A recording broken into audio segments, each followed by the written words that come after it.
Major League Baseball, spring training rolls on. With the regular season in less than 2 weeks, teams start to focus on their final preparations before opening day. For the Giants, the month of March has shown they can win with a flair for the dramatic, with 11 of 15 wins in come-from-behind fashion. The Giants hope to bring some of that good mojo into the start of the season. Tonight, Cactus League action continues with the Giants against the Cubs, coming up next.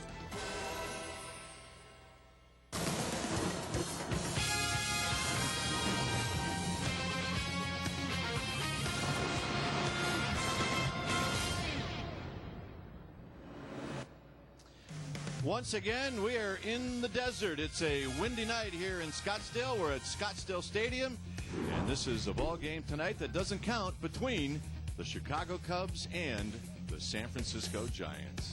Hi again, everybody. I'm Dwayne Kuiper. Alongside of me is Mike Krupko. Well, I said it doesn't count, but that doesn't mean that everybody aren't taking these games seriously. And, Mike, when you looked at Bruce Bochy's lineup tonight, what'd you think? Well, it's a good chance the lineup you're going to see tonight is going to be the one you see on Tuesday, opening day, when the Giants teed up against the Milwaukee Brewers to start their 2009 season. As a team, they are hitting fantastically, a team average of .308. Two bats really need to get jump-started right now, though. It's getting a little bit late. They'd like to see Edgar Renteria step it up, and they'd like to see Aaron Rowan step it up. But as far as the pitchers are concerned, there's about 13 guys that are battling for what seems to be 11 positions that are going to break and go north. Not the normal 12, 11. So still a lot at stake here this spring. And as you mentioned, a windy night, a great night to hit. Barry Zito on the hill, and for Barry Zito, keep the ball down. All right, when we come back here at Scottsdale Stadium, we'll have the starting lineups and the very first pitch right after this. CEOs are practically lining up here to get a bailout. Well, I'm not asking for one, I'm giving one. Domino's Big Taste Bailout. Get your choice of delicious pizzas or oven-baked sandwiches for just $5 each. But I'm not bailing out the fat cats on Wall Street. Sorry, Mr. Hedge Fund. Thanks. I'm bailing out you hardworking people on Main Street. Domino's Big Taste Bailout. Mix and match any 3 medium 1-topping pizzas or oven-baked sandwiches for just $5 each from Domino's. Is that bulky wallet a pain in the... Do you struggle to find your cards, ID, and cash? What you need is the Slim Clip, the amazing new wallet that holds everything you need in less than half an inch. Now go from bulky and fat to slim and compact. Slim Clip is sleek and ultra thin to comfortably fit right in your purse, bag, or pocket. From credit cards to cash, you'll always find it fast. The secret is the patented double-sided grip-tight clip that securely hold up to 30 bills on one side and 6 credit cards on the other. And unlike leather wallets that stretch out so everything falls out, with Slim Clip's special raised edges and locking clips, you can shake all you want and nothing will ever fall out. Slim Clip is engineered from durable stainless steel, so no matter what the abuse, you'll have a lifetime of use guaranteed. There's nothing else like it. This is small, compact, it fits in a pocket. I could carry it with me wherever I could go. I like the Slim Clip a lot better. It's smaller, it's easier to get in and out of your pocket, and this is just a pain in the butt, literally. And here's something a regular wallet can't do. Slim Clip business cards right to your briefcase, or clip it to your car visor to hold parking stubs and insurance cards. Stop the pain from bulky wallets and stop searching for what you need. Order your Slim Clip that holds everything you need in less than half an inch for the incredible TT price of just $10. It comes with a lifetime replacement warranty. If it ever breaks or bends, we'll send you a new one, no questions asked. Plus, it makes a great gift any time of the year. As a special bonus, we'll include this super bright keychain light to light door locks, read menus, and much more. Yours free. And here's the best deal on TV. Call right now, and as a free gift, we'll send you a second Slim Clip plus a second keychain light as a bonus. Just pay separate processing and handling. That's 2 Slim Clips and 2 keychain lights for the same incredible price of just $10. Order now. Call 1-800-309-9796 to order Slim Clip for $10 and receive the double offer free. That's 2 Slim Clips and 2 lights free. Just pay separate processing and handling. Call 1-800-309-9796.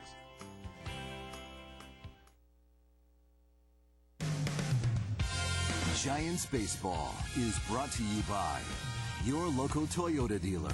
Moving forward by Waste Management. From everyday collection to environmental protection, think green. Think Waste Management. By Comcast HD, with more HD than any one period. And by Southwest Airlines. Southwest Airlines has low fares with no hidden fees. Book now at southwest.com, where what you see is what you pay. Back here at Scottsdale Stadium, where Bruce Bochy and Lou Piniella, they are out exchanging the lineup cards as we are just about ready for exhibition baseball here in the desert on a windy night. Mike Kruko's pitched in this type of wind here in Arizona, and I'm going to speak for you. It is not fun. It is screaming out to right. And we watched batting practice today, and I'm talking routine fly balls hit it to right field. See you later. Tape measure shots that would normally have been balls to the warning track. So it'll be an interesting night. Let's take a look at the Cubs lineup brought to you by Southwest Airlines. Lou Piniella's lineup looks like this. It'll be Alfonso Soriano to lead things off, and he's had a terrific spring. He's got 4 home runs here in spring training, followed by Fontenot and then Derek Lee. Milton Bradley also has had a very fine spring. Aramis Ramirez hitting 5th. 6th will be Reed Johnson. Giovanni Soto is hitting 7th. Ryan Terrio 8th, and Sean Marshall will pitch that night. Let's take a look at the defense that the Giants will employ against those Chicago Cubs. It'll be Lewis, Rowan, and Wynn. That's your outfield. Sandoval and Renteria on the left side of the infield. That's a gold glove for Renteria. He has done that in his career. Burris and Ishikawa, the kids on the right side of the infield. The veteran gold glover, Benji Molina, behind the plate in the squad. And on the hill tonight will be the left-handed veteran, Barry Zito, in his 9th year at the big league level. 30-year-old, 6'4", 215-pounder. And tonight he's going to treat this start like it is going to be a start during the regular season. He's going to be able to go as many as 100 pitches, and hopefully he'll be able to go deep into the ball game. And they'll set the bullpen up again as if it was a regular game in the regular season. You'll see this will be his 6th start of spring, a 1-1 record, ERA 5.49, walks and strikeouts equal, 1-to-1 ratio. Zito, a fastball, curveball, changeup pitcher, and really pitches off the fastball, meaning that he'll set it up to establish the speed, and he likes to use his off-speed stuff to try and get out both lefties and righties. But the one thing that he's been trying to do with his fastball this spring, different than the season, whereas the season he prefers the inside corner, he's now trying to establish that outside corner and take advantage of the dimensions at AT&T. That is his goal this spring, to use the outside of the plate. However, having said that, tonight is not the night to start playing to the right side of the batter's box against a right-handed hitter, because any ball that gets hit in the air to right field has got a chance to get out of here. That's why it is blowing hard out to right field.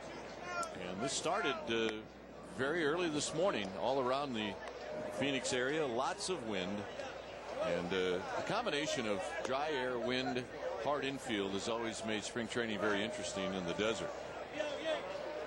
Interesting for pitchers. Hitters, well, they seem to think that that's okay. Well, the dry air, it means there's not a lot of humidity in the air, means there's not a lot of resistance to breaking balls, to sinkers, so you don't get your normal movement that you would get in San Francisco, so you have to make up for it. And location becomes a very key thing here. You have to keep the ball down in Arizona.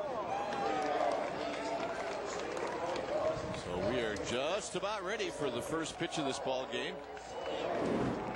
Is Alfonso Soriano, the Cubs leadoff hitter, stands in.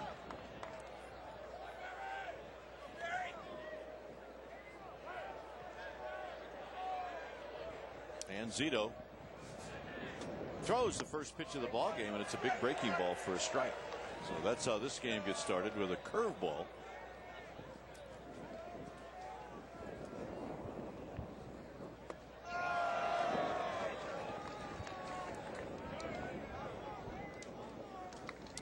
We'd like to welcome those viewers who have been watching the Sharks game on Comcast Sportsnet Bay Area. We are in the desert at Scottsdale Stadium.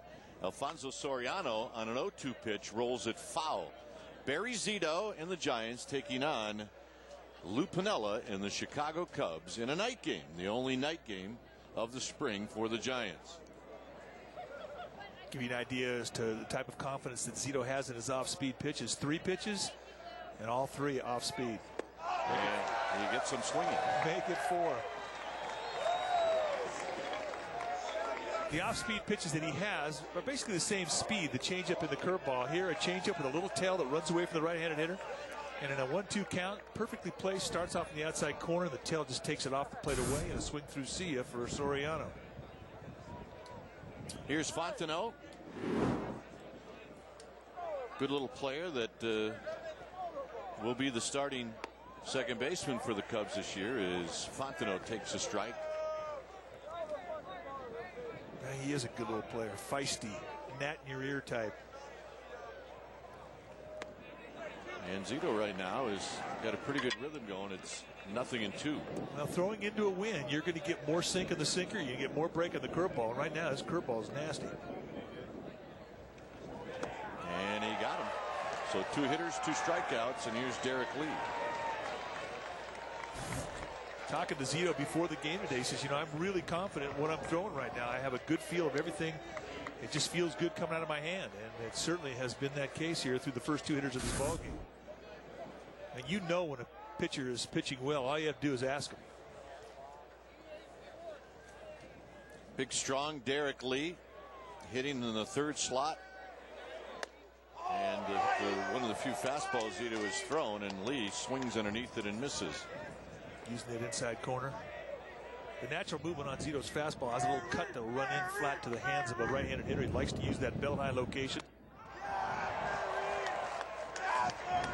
Who is this guy? 0-2 to Derek Lee. Many impressive averages in this Cubs lineup. Lee's is one that's not. He's hitting .237.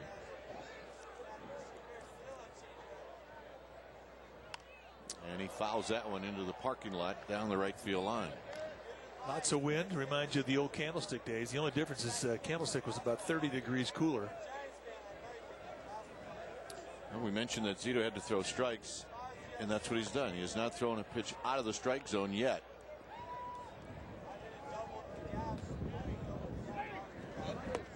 And there's one, and it's down low. 1-2. Excellent 0-2 pitch. Curveball, good location, down below the strike zone. A big curveball from Zito. Man, that's a tough take when you're down on the count 0-2.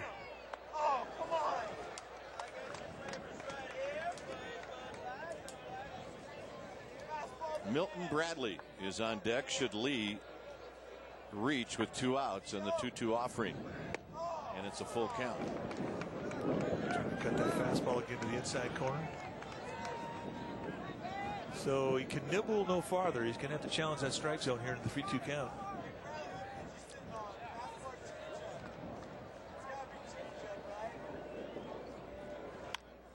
And fouled again down the right field line. If it matters, the Cubs are 16-12. The Giants are 15-14. Well, you know what matters is this is game number 30 for the Giants, and they've got 11 more spring training games to play. Payoff pitch to Lee, and he fouls it back. And watching Derek Lee's at bat, I mean, if you watch what he's done here with 2 strikes, I think that's why you look at him and you can see why he's such a good hitter. He, for a big man, for a long arm swinger, makes great adjustments with 2 strikes, and he's done so in this at bat. And Zito strikes out the side. Soriano, Fontenot, and Lee all go down swinging. Giants are coming up. Woohoo! What is a petaflop? A petaflop is 150,000 computations for every human on the planet per second. This computer can be used to help redesign our energy grid, cure diseases in the vascular system. You could simulate the Big Bang. We can build smarter cities, cut down on crime, disease, gridlock, global warming. It can help us make the world work better. We just broke the petaflop barrier. I'm an IBMer. Let's build a smarter plan. 0-2 pitch, swing and a miss. The Philadelphia Phillies are world champions.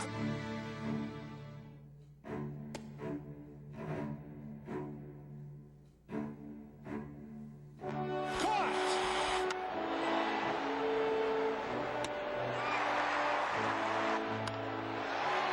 Oh, what a play by Pedroia.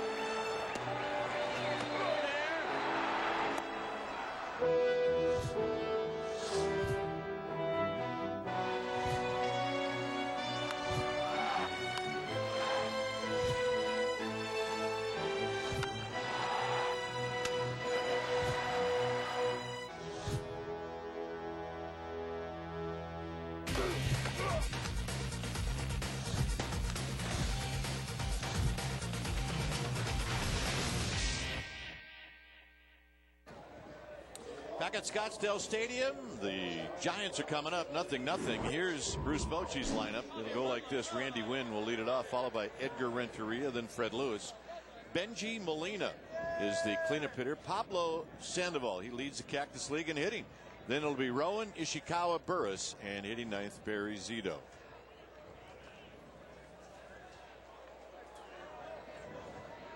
So here's Randy Wynn. We get off to a very slow start, but he's starting to come around, and this is just about the time during spring training where you want to start coming around. 12 for 52 for Randy Wynn. And he lifts this one into the alleyway, and look at the Wynn take this one, and it carried it out to Milton Bradley. Oh, that is unbelievable. You see the smile on the face of Randy Wynn. Let's take a look at the Cubs defense, and they're going to get tested. It'll be Soriano, Johnson, and Bradley who will try and do battle with the fly balls tonight. Ramirez and Terrio on the left side of the infield, Fontenot and Lee on the right side. That's a Gold Glover, Derek Lee. And Rookie of the Year last year, Giovanni Soto doing the catching on the hill tonight. Sean Marshall, the 6'7", 220-pound left-hander, 26 years old, product out of the Cubs organization, signed in 2003, a 6th-round pick. And he came to camp this spring trying to win that 5th spot in the rotation, and it seems that he has done just that. See the uniform pant legs of Marshall and how the wind is just moving it around. That ball that Randy Wynn hit was almost to straightaway center field, and it ended up being blown all the way to Milton Bradley in right field. That was unbelievable. It looked like a banana ball. It just curved right out to Milton Bradley. For a second, I thought it actually might go out. It did look like one of your drives. Banana ball. And Soto's going to go out and have a word with Marshall. Fred Lewis to follow. We are just underway here in Scottsdale. I know what Soto's telling him. Don't let him hit it in the air. This is going to be a very interesting broadcast tonight because of the wind. Any ball, any pop-up, any routine fly ball is going to be, it's going to be an adventure. Well, we witnessed, we participated in many, many games at Candlestick. And I don't know if it ever blew this hard, but it used to blow pretty hard in that old ballpark. But it really wasn't the wind that bothered you there. No, it was the bite. It was the temperature. Well, the wind here today in batting practice was entertaining, and it has gotten worse since batting practice today. It really has picked up. It is howling Jack right now. And the walk to Renteria with Lewis coming up. On a night like tonight, walks are going to be rally starters. There's a guy that came from Candlestick. Oh, yeah.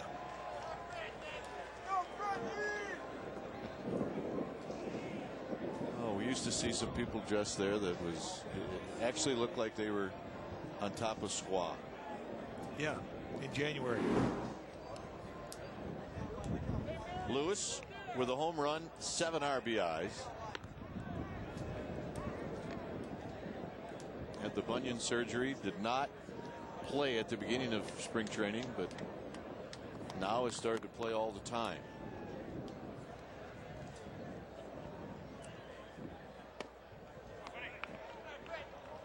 And he's penciled in this slot to start out the season hitting 3rd. He can do a lot of things. He runs extremely well. Got a real nice opposite field approach against left-handed pitchers too. His swing is built for average. And Marshall runs that pitch inside. 2 balls and no strikes. This is a sellout tonight. Cubs fans traveled extremely well. A lot of Giants fans in town. So that has the makings of a standing room only group, and that's the way it is.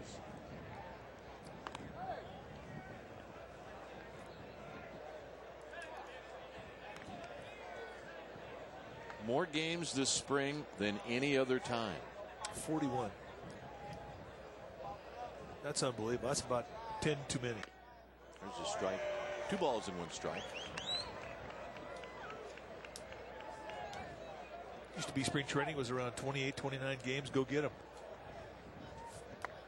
The reason for so many games this year was the WBC tournament, extended spring of about a week, a little over a week, and added games. Foul back, 2-2. I talked to Carney Lansford before the game. He said, you know, it's not really now that guys get tired. It's right in the middle of spring training, in the middle of the games, where it starts to get a little wearisome. But now, as you get closer to games being played back in San Francisco, Giants have 4 exhibition games at AT&T Park, so you start to see some life again.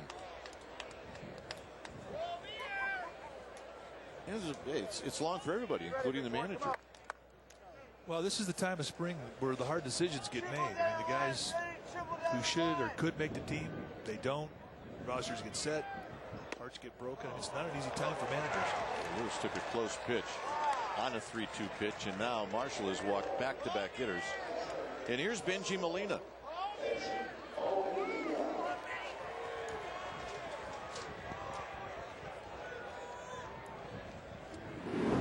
Molina with a home run, 11 RBIs this spring, hitting .265.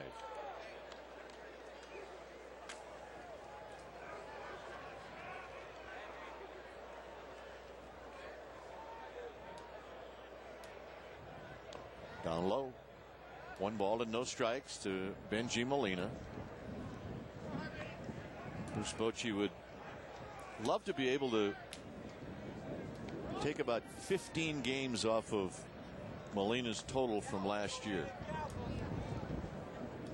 But when your cleanup hitter is your catcher, it's hard to keep that bat out of the lineup. That's fouled off of Soto, and it's a ball and a strike.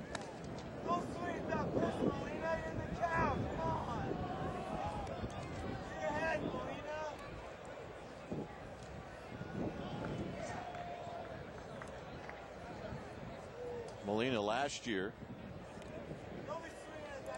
in that cleanup spot ended up with 95 RBIs. 2 balls and 1 strike.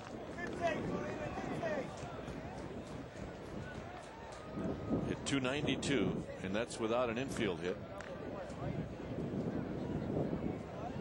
Yeah, he'll get more triples than he will infield hits. And that would be fun to watch. 2-1 pitch to Molina is low and in. 3-1. Marshall right now trying to find the strike zone. Well, this win could be a distraction. I mean, you're so worried that you're going to make a mistake up and a guy will get a ball airborne and you're going to get burned by it. And you make compensation for it and you start missing down below the strike zone. And you really have to credit the Giants hitters. They've had some pretty good takes here to milk those 2 walks and to get the 3-1 count here from Molina. Renteria at second, Lewis at first. And Molina hits a high drive to left into the wind, but it's going to be knocked down for Soriano.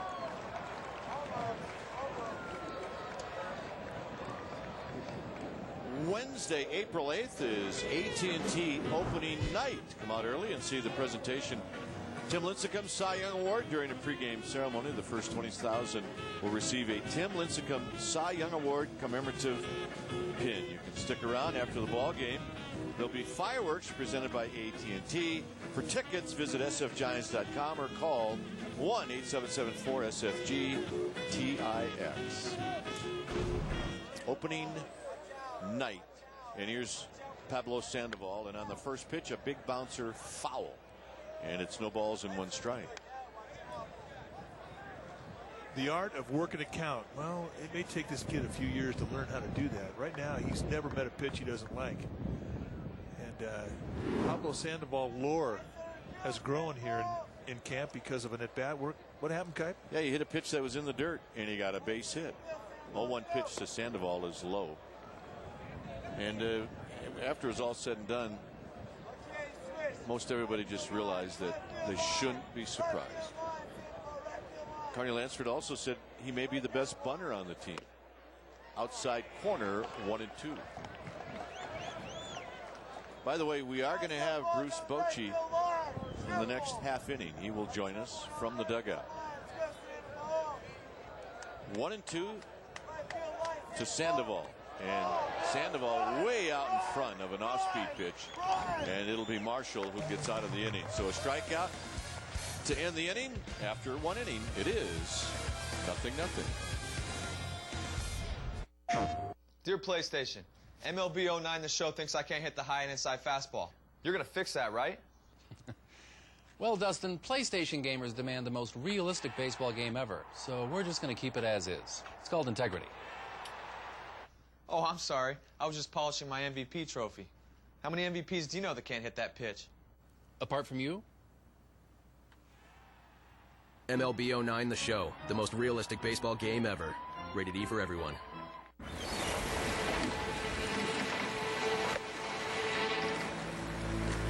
What? Giant peanut with sea salt. Dude, you're freaking me out. Planters, now with pure sea salt. And now we're back in the living room. And now, bedroom. Wow. And...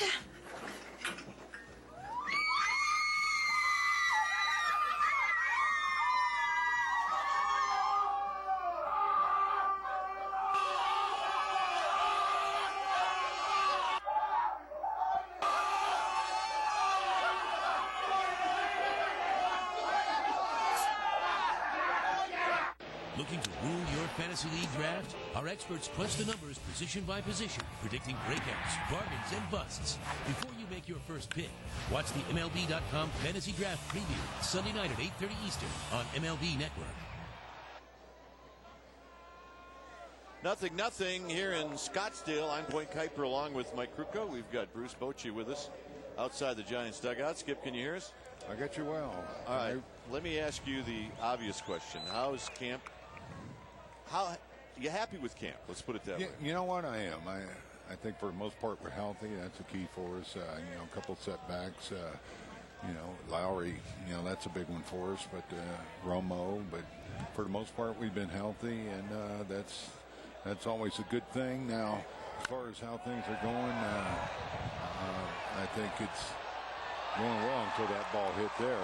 But you see that thing sail out of here? Yeah. You know what? And I thought Randy's ball would go out. I mean, you saw batting practice way it was flying out of here. So, but he hit it well. Bradley's a good hitter. So anyway, finish your thought. You know, just the attitude of the guys, how they come out here and getting after it every day. You know, I think we've been playing better this spring than last spring. You know, with our fundamentals, and you know, right now you're seeing our team out there. They're all playing. The guys who are playing tonight are going to be playing opening day probably, so it's good to see them out there, and I like the way this lineup shapes up, and I like the way you know they've come in this spring determined to play better baseball. This is Aramis Ramirez who takes a pitch inside. 1 ball and 1 strike. Skip, you talk about some of the setbacks. Talk about some of the surprises that have been positive. Well, I think a lot of the kids that have come over here have played very well. Joaquin, he came over here and pitched great. He's a young kid in our system. Posey, I think he's handled himself very well. We got a kid in here, Guzman, who has had a great spring. We got him as a 6-year free agent.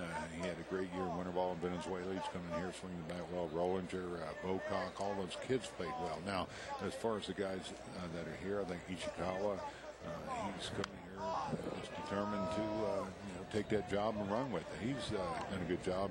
You look at second base, Burris and Franson have responded well to his competition, and they're both playing well. It's not going to be an easy decision, but it's good to see how well they're both playing. And I think Freddie Lewis, come off his injury, he's had a good spring. So those are good things for us. So the count is 3-2 to Aramis Ramirez. We're with Giants manager Bruce Bochy. Milton Bradley, an opposite field line drive home run into the pavilion. Here's the payoff to Ramirez, and he breaks his bat, and it's right back to Zito for 1 out. How about, I mean, you'd still have some decisions to make, and it really comes down to what's going on in the bullpen, whether you're going to carry 11 or 12 pitchers. Yeah, Kuiper, that's probably going to be decided the last 2-3 days. We're going to make some cuts here this weekend. We'll get down to 30 as we head up to San Francisco, and we do have some difficult decisions. So, but I just don't have that answer right now as far as 11 and 12. We'll see where we are with Randy Johnson.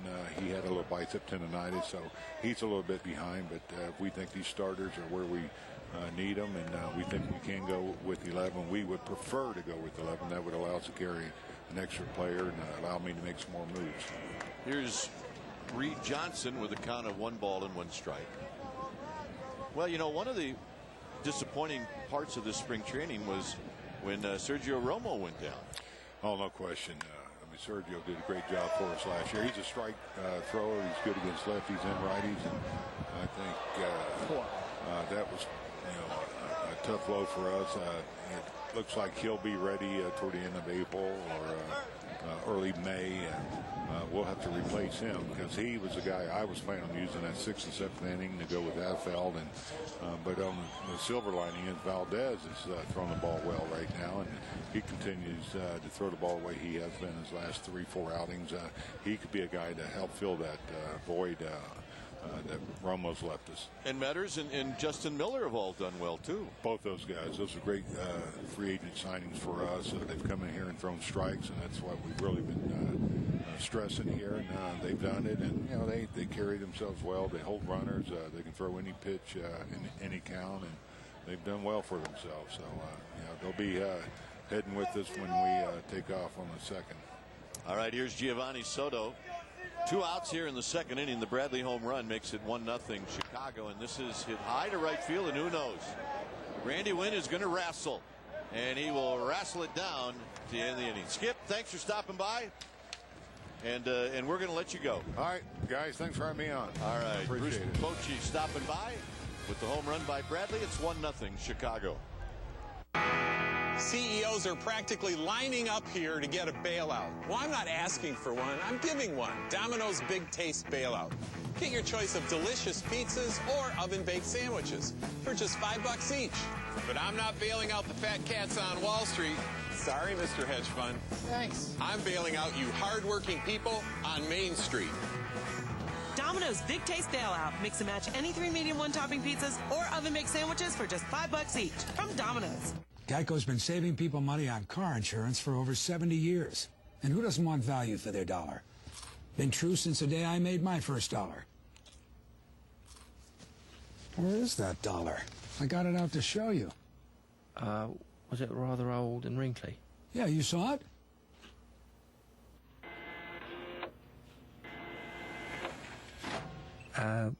Fancy a crisp?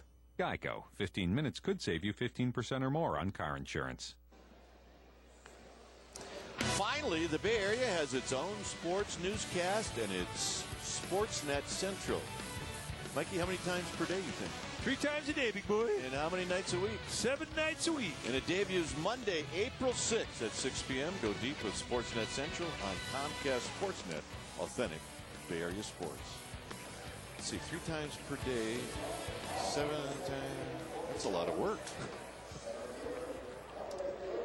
I talked to F.P. Santangelo yesterday, and he said he's seen the studios, and he said it will blow you away when you see this. So a good scouting report from Frank Bolt. Aaron Rowan will lead it off. It's 1-0 Chicago. Rowan, Ishikawa, and Emmanuel Burris here in the bottom of the 2nd inning. The Cubs figured it out. Hit the ball to right field. A home run to right field and 2 fly balls. Well, and the fly balls are just nightmares for any outfielder who has to try and wrestle it down. You mentioned a wrestling match with Randy Wynn, well described. You see Milton Bradley. I don't think it's a night that outfielders can blink. 2-0 to Aaron Rowan. I mean, you had to try and wrestle those pop-ups down the old candlestick days. What do you do as a defensive player? A lot of times, like this? A lot of times, you act like you don't see it and you point to the shortstop. That's the veteran move. Well, outfielders can't do that. 2-0 pitch to Rowan to swing in a sharp ground ball foul. We talked about the wrestling match. Watch this effort. And we're talking routine. And he caught that in the web of his glove. He likes the challenge. Yeah, I think he feels they're picking on him a little bit, though. But there's not going to be anything easy for any of the outfielders.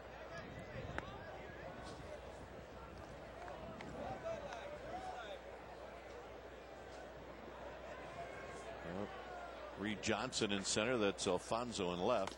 And Rowan takes the walk. That's the third walk issued by Marshall.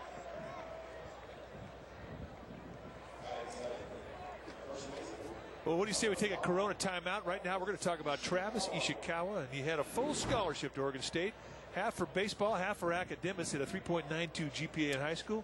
He turned professional, he turned pro instead of staying in school. He got drafted by the Giants, 21st round pick, and said, I'm gone, I'm going. Wise decision, and he has really had a great spring. He's earned a job. You know what? I have to tell you something. For us, it would have just been a half scholarship, period. Yeah, 3.92. Wow.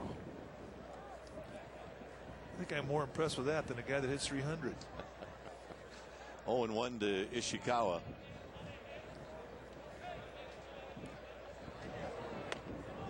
And another strike on a breaking ball. Emmanuel Burris to follow. That's Bruce Bochy today. If he was going to platoon Ishikawa when the Giants faced left-handed pitchers, and he says, not always. He said he has had a great spring. He looks like he's ready to take off for the job. And this is tapped foul. Soto tried to grab it, but it was in foul territory. It stays 0-2. We're talking about this possibly being the opening day lineup that the Giants will have a week from Tuesday. Well, you're talking about four positions of really young players with Fred Lewis at left, Pablo Sandoval at third base, Emmanuel Burris, should he be the guy at second base, the young player, and of course Ishikawa at first. That's a lot of youth. So when people say, I thought the Giants were going to play the kids, well, they're four kids.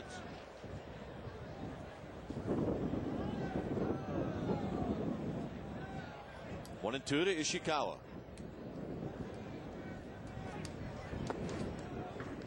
Marshall not close. 2 balls and 2 strikes. I always like this time of spring where you start to see the end of spring, and you start to have some of those questions answered, and you find out who your teammates are going to be when you break to go north.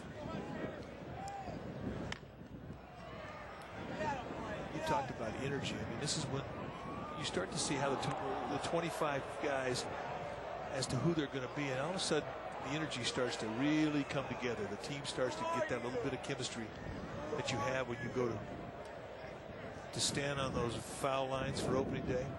It's a great time of spring. 2-2 to Ishikawa. And Ishikawa started to go, and he held up a full count. I should say it's a great time of spring if you're one of the guys going north.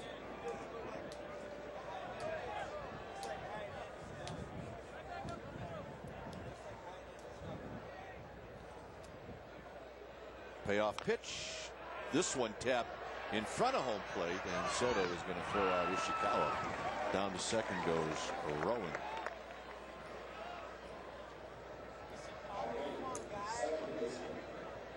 So here's Emmanuel Burris.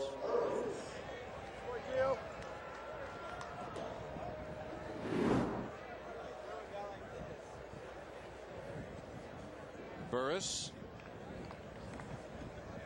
hitting 400.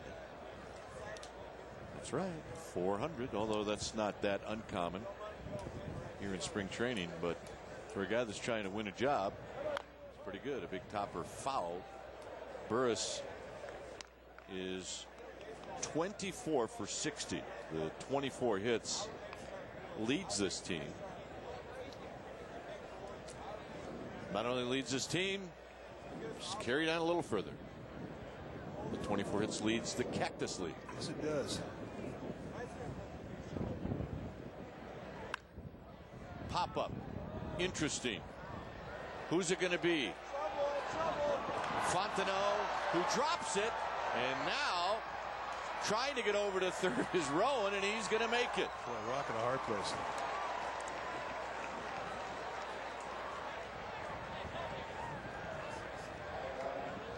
So Fontenot got lots of leather on it. It just rattled around in his glove. Well, we talked about it being a very entertaining night for fans, but a nightmare for players. Pop-ups, fly balls, they're just not going to be anything easy about them. And you see Mike Fontenot, who's a very sure-handed infielder, having a problem with that one. Well, they've given Burris a hit. It's got to be a double, right? That's what I'm giving him. And here's Barry Zito, and the Cubs will pull the infield in. And Zito looks at a strike, and it's 0-1. You know, we said that Burris was leading the Cactus League. Actually, it's Pablo Sandoval who's leading the Cactus League, but Burris, one of the top 10 hitters with that 400-plus average. Giants have 3 of the top 10 hitters in the Cactus League. And it's a comebacker. Burris leads it with hits, and that is 25th hit of spring. You know, and I think that's pretty cool about he and Kevin Franzen coming into spring, really with a lot of publicity before the first pitch was thrown, that they were going to go out and they were going to battle for the job, and neither guy folded. They've had great springs, the two of them, and they're both going to go north. As to who opens it up on opening day a week from Tuesday, we'll find out, but they're both deserving. Here's Randy Wynn, and Wynn on a check swing rolls it foul. Remember, I mentioned Randy Wynn got off to a extremely slow start, 1 for 23, but over his last 11 games, he's turned it around. He's got Rowan at third and the speedy Emmanuel Burris at second with 2 outs. 1-0 Chicago. Milton Bradley in opposite field home run. And there's a breaking ball for a strike. 0-2. It's a good hook. I guess the type of curveball is better suited for a count where you're ahead of a hitter. It's not an easy curveball because of the size of it to throw over for a get it in type count. 2-0, 3-1. When we first saw Sean Marshall, he was kind of a 2-pitch guy, and when that curveball wasn't in the strike zone, he was kind of a 1-pitch guy, and now he's much more of a pitcher than when we first saw him a couple years ago. Very high, 1-2.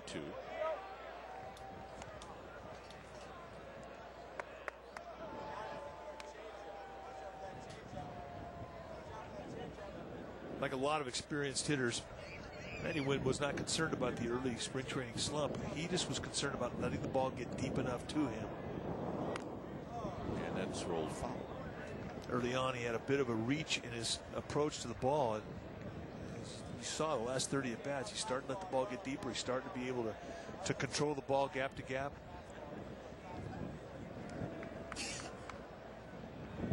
And that man right there has had a lot to do with it. Carney Lansford, what a job he has done as a hitting instructor for the Giants. I love this guy. 1-2 to Randy Wynn. Foul back. I mean, if you're Randy Wynn, you've played right field. You've had numerous balls hit in your direction. Isn't that where you'd want to try to hit it? Yeah. The way the wind's blowing tonight, I think right.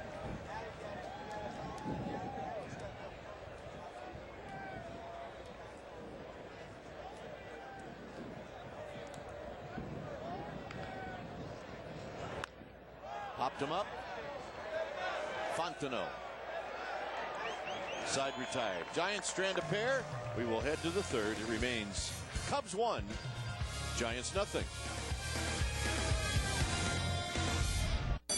All right, class, let's button it. Becker. Here. Callahan. Callahan. Delivery confirmation on Callahan. Drop them off at 8:15. Gymnasium. No, sir. No Callahan. Always. No Callahan. Just a freshman. Thank you. No emails from his parents. Drivers, I need a 20 on Callahan. Got him. Reroute him straight to detention. Get more done now with the new BlackBerry Curve, the only BlackBerry Curve with Nextel Direct Connect. Swing and a miss. The Philadelphia Phillies are world champions.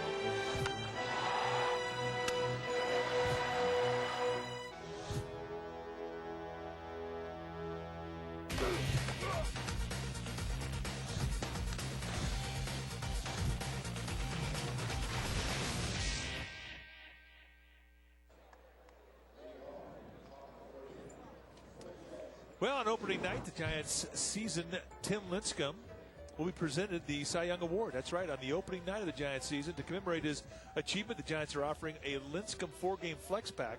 That includes a ticket to opening night on April 8th. You get the flex pack for only $55, and you receive a ticket for both opening night and 3 more games of your choice. You pick them. Here's Ryan Theriot, 1-0 Chicago. Theriot hitting in the 8th slot. The Giants have had 4 base runners, and they haven't scored. The Cubs have had 1 base runner, and they lead. Randy Wynn again. And he makes the catch. Wow. That's 3 in a row hit to Randy Wynn. Oh, he's not smiling anymore. And you can see the Aztec two-step that he's using to put himself in position to shag that fly ball. That's a little karaoke. Looked like a defensive back. Man, that's rough.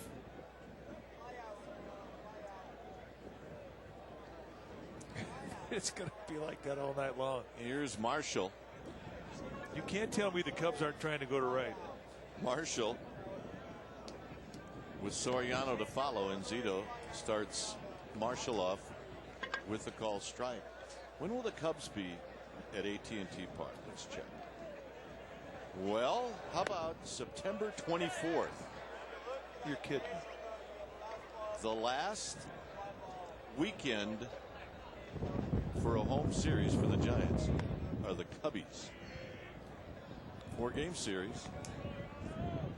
And the Giants have a wonderful trip to Chicago in May where they play 2 games, which somehow doesn't make a lot of sense from a standpoint of when you start asking what is your favorite town to go to, and Chicago always ranks very high when you come up with an answer.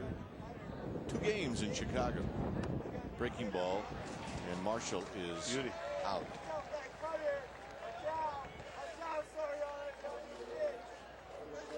Talking about that opening night of the Giants season, well, Tim Lincecum is going to be presented his Cy Young Award. And talking about the Lincecum 4-game flex pack, it is going to be a fantastic offer for $55. You receive a ticket for both opening night and 3 more games of your choice. You can stick around on that opening night for a post-game fireworks show presented by AT&T and watch Lincecum receive his Cy Young Award. Along with that, there'll be a commemorative pin given to the first 20,000 fans. So a lot going on.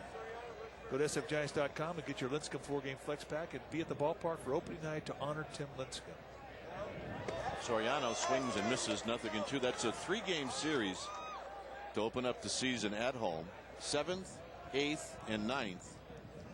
The game on Thursday, the 9th, is a 4:05 start. It's also getaway day for the Giants. So check out the schedule. You can always go to sfgiants.com, see what games tickets are available, and come on out to the yard on the 1-2 pitch to Soriano, and Soriano out swinging for the second time. 5 strikeouts for Zito in 3 innings. 1-0 Chicago. Oh, whoa, honey. Okay, I mean, you can't.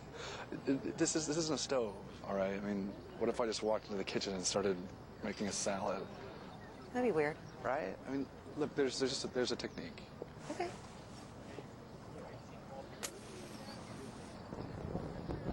Wow. It's okay, everyone. Thanks, hon. Yep, it's that easy with Kingsford Match Light. His reputation is expanding faster than the universe. He once had an awkward moment just to see how it feels. He lives vicariously through himself. He is the most interesting man in the world. I don't always drink beer, but when I do, I prefer Dos Equis. Stay thirsty, my friends. Well, Comcast Sportsnet is your authentic home for Giants baseball all season long. We'll bring you 137 Giants games with 75 in HD. Opening day, Giants Brewers. That'll happen on Tuesday, April 7th, and we'll be on the air at noon only on Comcast Sportsnet, authentic Bay Area sports. Check it out. 137 games, 75 in high definition. Edgar Renteria will lead things off. 1-0 Chicago. Home half of the third inning. Dwayne Kuiper, Mike Krukow, as we come to you from Scottsdale, Arizona.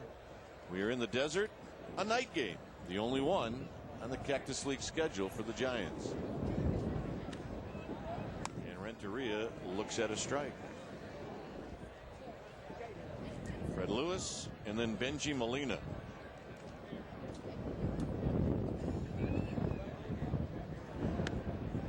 And another strike, 0-2. Giants fans and watching Renteria this season will be impressed with how well he uses the middle of the diamond. I mean, he really is a gap-to-gap guy. You're going to watch a lot of balls go right back up the middle off his bat. Very close, 1-2.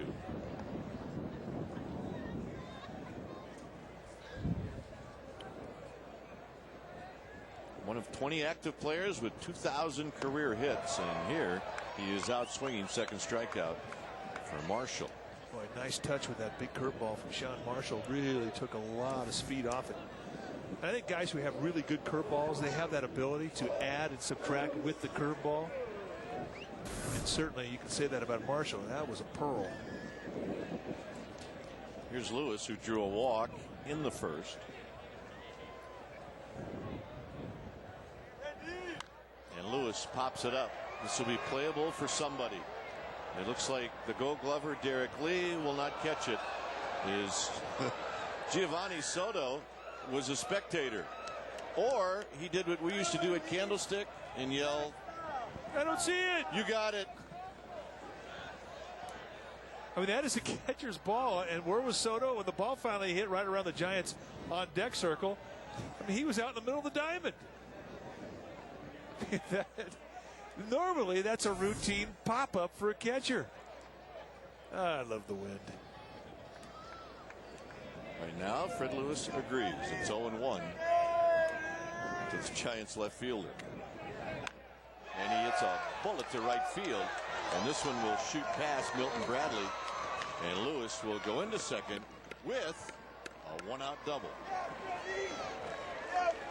Well, we saw that breaking ball. And not an easy thing to do early on in the season is to keep your hands back and away. But, boy, he really does a nice job of keeping back just long enough to launch that bat head into the zone. And when this thing hits the bat, it just jumps.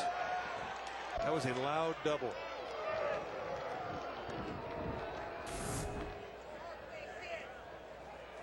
I asked him about his foot today. How's your foot? He had off-season surgery to correct a bunion. It was a major surgery. He said, I don't even think about it anymore. Not an issue. Here's Benji Molina, who takes one up and in. 1 ball and no strikes. The only left-handed hitter ever to get 4 hits in 1 game off of Randy Johnson. I would put that on my business card. Absolutely. 1-0 to Molina, who hit a fly ball to left field. He actually hit it pretty well, but the wind knocked it down. He fouls this one back. Lewis in his spring training batting practice session just happened to stand in against, guess who? Randy Johnson. And he knocked him down. Randy Johnson knocked Fred Lewis down. Yep. We're going to foul back. I have no problem with that.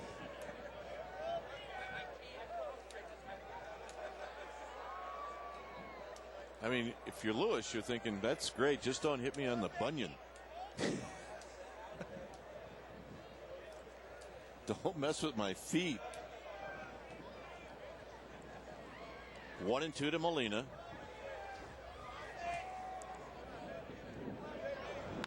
And Molina is going to test Soriano or Terrio. It's going to be Terrio. Left field is closed. Well, I think the outfielders are starting to catch on a little bit. I mean, Soriano prior to the pitch was playing extremely shallow. Shallow as if there was a pitcher hitting. Certainly not a cleanup hitter. Gives you an idea. There's so much wind cutting across the field this way that it's really affecting how the ball's carried to left field. Close. Sandoval struck out with runners at first and second in the first inning. And he swings and misses on the first pitch. See, the wind is cutting across the field this direction, and it's cutting across with such velocity that the balls that would normally carry here, they're carrying about right here. That's a lot of wind. You've been practicing this winter on the telescope. I went to school. Sandoval on the ground into the hole, a base hit. Here comes Lewis. Soriano has got it. Soriano's throw is offline. This game is tied as the ball shoots by Soto. And Pablo Sandoval with an RBI single. It's 1-1. You know, I think Pablo Sandoval is one of those type of hitters where you really cannot throw him the same pitch twice in a row. I mean, he looked really bad on the breaking ball. The pitch before here, he sees it early, stays inside it, rifles it right through the 5.5 hole in the left field, gets himself an RBI. It looked like Fred Lewis was going to hold up. Oh, yeah, he was breaking it down. You bet. Tim Flannery says, no, my friend. No. Certainly not with 2 outs. Here's Aaron Rowan. And Rowan with a good cut and a foul straight back. Tim Flannery had a great year last year. He really did. And he's in one of those positions that the only time you ever really talk about a third base coach is when somebody gets thrown out. But he made a lot of difference last year, just doing an outstanding job coaching that third base. It's a tough job.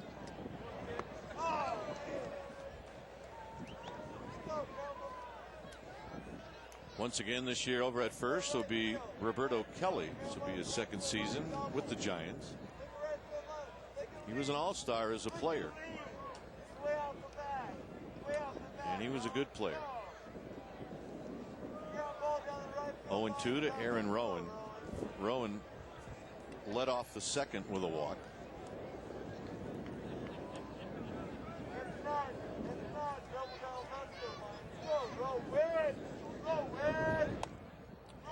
Marshall with that high fastball, 1-2. Billy Hayes is back. Ron Wotus, a staple in that Giants dugout.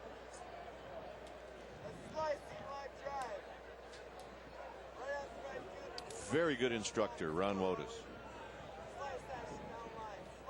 1-2. That's roll foul. There are many times when we walk through the gates at AT&T Park, it'll be 3 in the afternoon, and Ron Wotus will be working with a young player, whatever it might be, from turning a double play to taking ground balls.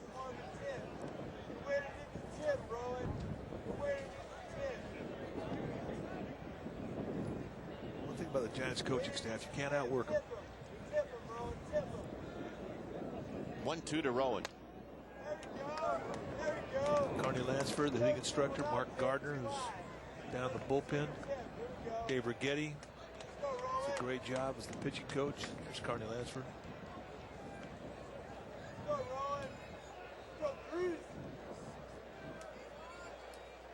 Sandoval at second. And Rowan shoots that one foul.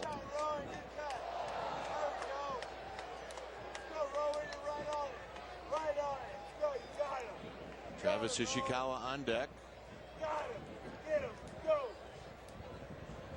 Giants had a day off yesterday. You know, it looks like they had a day off yesterday. A little life back in their legs. Good take. 3-2. Marshall just pounding the strike zone with breaking balls. A big curveball.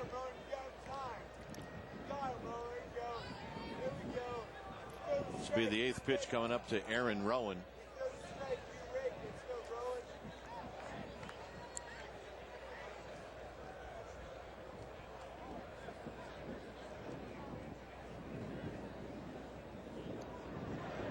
And the walk.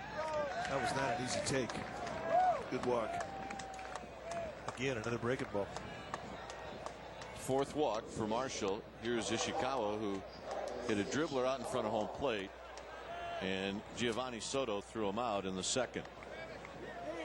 Something nice about a wind cutting across the field from left to right as a pitcher, throwing a big, if you're a left-handed pitcher, throwing that big curveball like Zito and Marshall have into the curveball, you're going to get more break. And it's not an easy pitch to control because of the size of the break. Into right center field. On one hop is Bradley. Sandoval comes in to score, and Ishikawa with an RBI single. It's 2-1 Giants.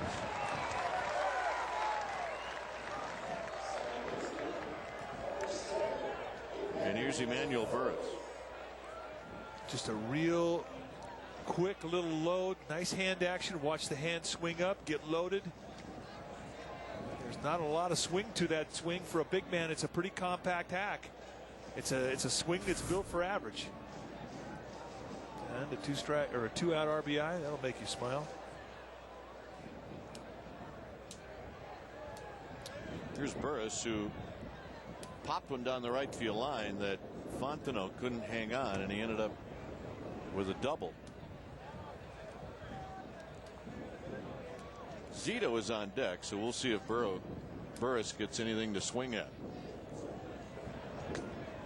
Ball and no strikes.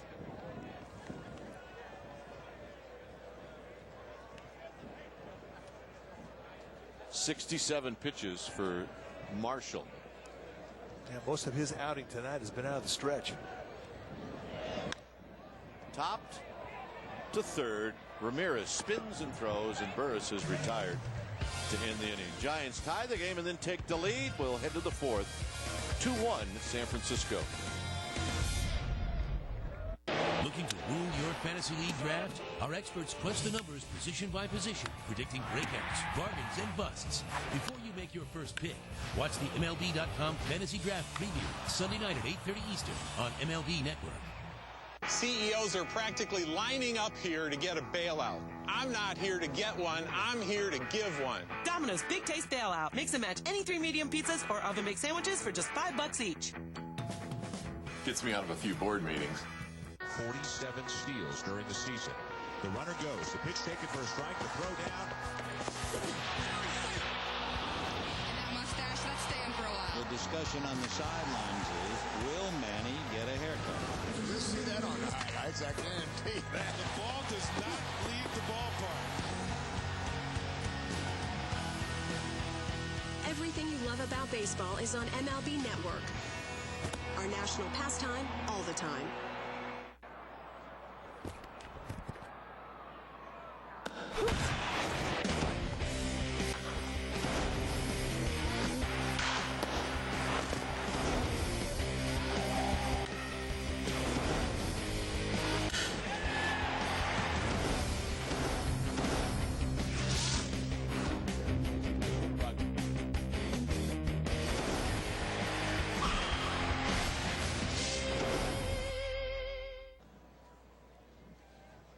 Giants. I'm Dwayne Kuiper along with Mike Krukow. We've got Randy Johnson down in the Giants dugout. Randy, can you hear us? I can hear you.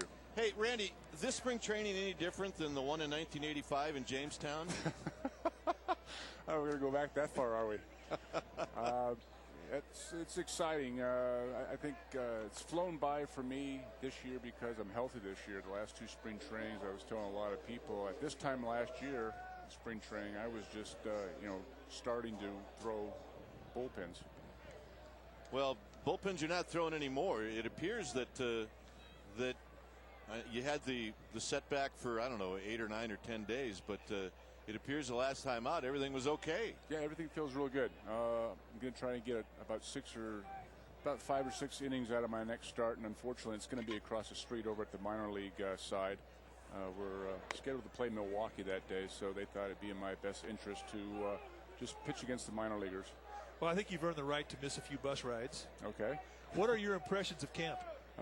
It's exciting. A lot of these players I've faced last year. I faced the Dodgers last year 3 times, so to be on this side now and actually see them firsthand, it's pretty exciting, and obviously to be able to watch our pitching staff throw every day on a daily basis during the year, actual year, it's going to be a lot of fun because I think you're seeing signs of Barry pitching like he's capable of pitching, and I think when he sees that, I think it creates a lot of confidence, and I think that's a lot of times all a pitcher really needs is just to have some confidence out there.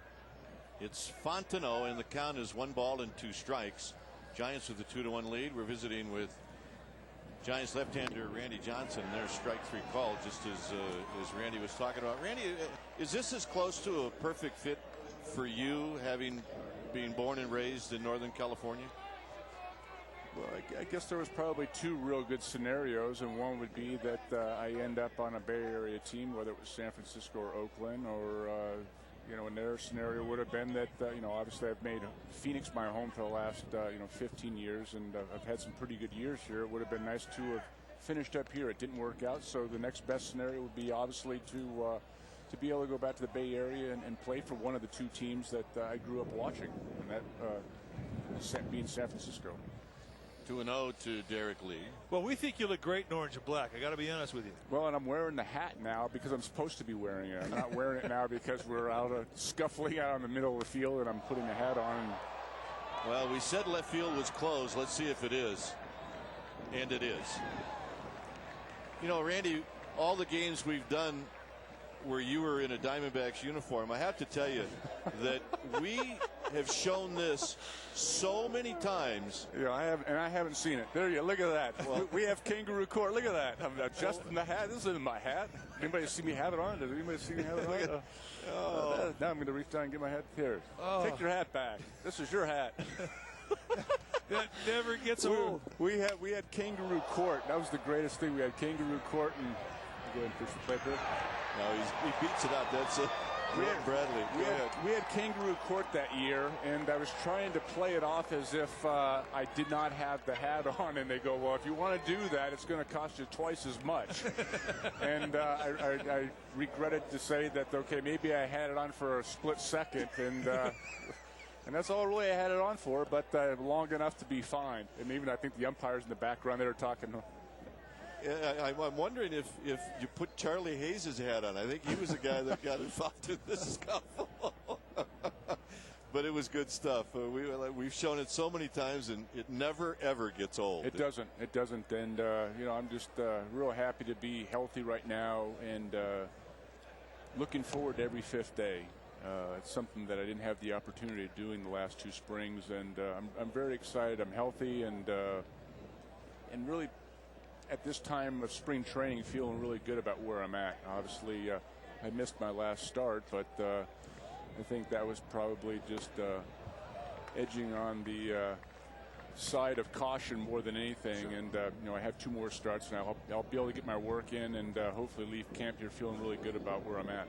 1-1 to Aramis Ramirez, who bounced back to Zito back in the second inning. 2-1 Giants. We're visiting with Randy Johnson. And now Zito will check on Milton Bradley. Randy, when I was in Philadelphia, I got a chance to play with Steve Carlton. And Carlton would always talk about his goal was to play until he was 50. And you're 45 years old now. You're in your 21st year, and you look fantastic. I mean, you really could do this. There's times in the back of my head when I'm not pitching well, and in those years, the last couple of years, at moments where I really was getting roughed up and I really felt like, is this the end? And, obviously it's not a good thing to be thinking about that when you're out in the middle of a game, but you have some second guessing going on when things aren't as easy as they once were. And I knew as I got older in this game, things would not be as easy, but I just didn't know how difficult they would be and how good I had it. There's a flare, and Randy Wynn is going to knock it down. So the ball carried all the way out to the outfield. Randy Wynn had a shot, but he couldn't hang on. It'll be a base hit for Ramirez. And on the play, Bradley goes to third. Finish your thought. I just didn't realize how good I had it, being blessed with the fastball. And obviously it took me a while to be able to harness it with my mechanics. But, it makes the game so much easier. And it's almost like you're cheating because you're throwing a little bit harder than everybody else. And it's a lot harder to hit a fastball at 98 miles an hour. And now there's times where I'm out there throwing, 91 to 93, and I feel vulnerable. but actually I'm now the majority, not the minority anymore, of the stuff that I have out there. And you know, I think the good thing is that when I was throwing, you know, 95 to 98, I was actually learning how to pitch at the same time to hit my spots. And so now it's not like I'm trying to reinvent myself out there, because I actually know how to hit my spots. I'm just hitting it with 91 to 93. That's all. Here's Reed Johnson with Cubs runners at the corners with 2 outs. We're in the top of the 4th inning as Zito throws to Johnson, and it's a fastball up high, 1 ball and no strikes. One thing that I've tried to emphasize on the pitching staff since I've been here is just, you know, first pitch strikes, minimizing the extra base runners, which would you know, involve you know, free passes, you know, base on balls, eliminating those, and it makes the job a lot easier. You're going to give up your base hits, you're going to give up runs, but there's no sense in walking. Center field, Rowan will battle this, and that'll end the inning. All right, well, we'll get back to that story another time. Hey, Randy, thanks for stopping by. It My was pleasure. very entertaining. All right, Thank Randy you. Johnson joining us here at Scottsdale Stadium. The Cubs strand a pair, and we will finish that story at another time. 2-1 Giants.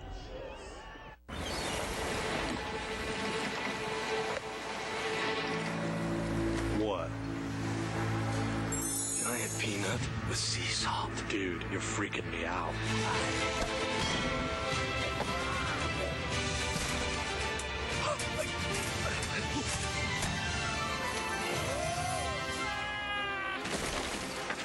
Hey, getting really sick of this, Gary. Planters, now with pure sea salt. Sports are great for a kid's body. Steroids aren't. They can ruin tendons in legs and arms. Steroids can stunt bone growth and increase the chances of liver cancer, heart attack, and stroke. Steroids don't make great athletes. They destroy them. Talk to your kids. Need help? Get help. Visit drugfree.org. All right, let's check out our Aflac trivia question. Here it is. In 1951, the Giants traded spring training sites for 1 season with what team in Florida? So what team in Florida came to Arizona while the Giants headed to the Grapefruit League? We'll have that answer for you whenever we want to. Here it's 2-1 Giants, and Barry Zito is going to lead things off. I don't think that's the first interview Randy Johnson's ever done. No, he's fantastic, and you know, he's got so many great insights to pitching, about conditioning, about getting yourself ready, about, you know, what to do before a start, after a start. He's got lots to share, and the best part about him is he articulates it so well. We did a spring training game with the Seattle Mariners, and I ran into one of the radio and TV voices for Seattle, Rick Riz. You know Rick? And he was talking about Randy Johnson, and he said, you know, you've never had him on your team. He said, let me just give you a little bit of advice. Stay away from him the day he pitches. Just stay away from him the day he pitches. And I thought, sounds like somebody else I knew. Well, you get locked in the day you pitch. You're talking about Gaylord Perry, right? Talking about you. Hey, I make no apologies. 2-1 to Zito, and Zito swings and misses 2-2. My wife, bless her heart, said the same thing. But it's true. You get such a focus on it. You can do that as a starting pitcher because you're only out there once every 5 days. Now, you can't have that same type of intensity as a player.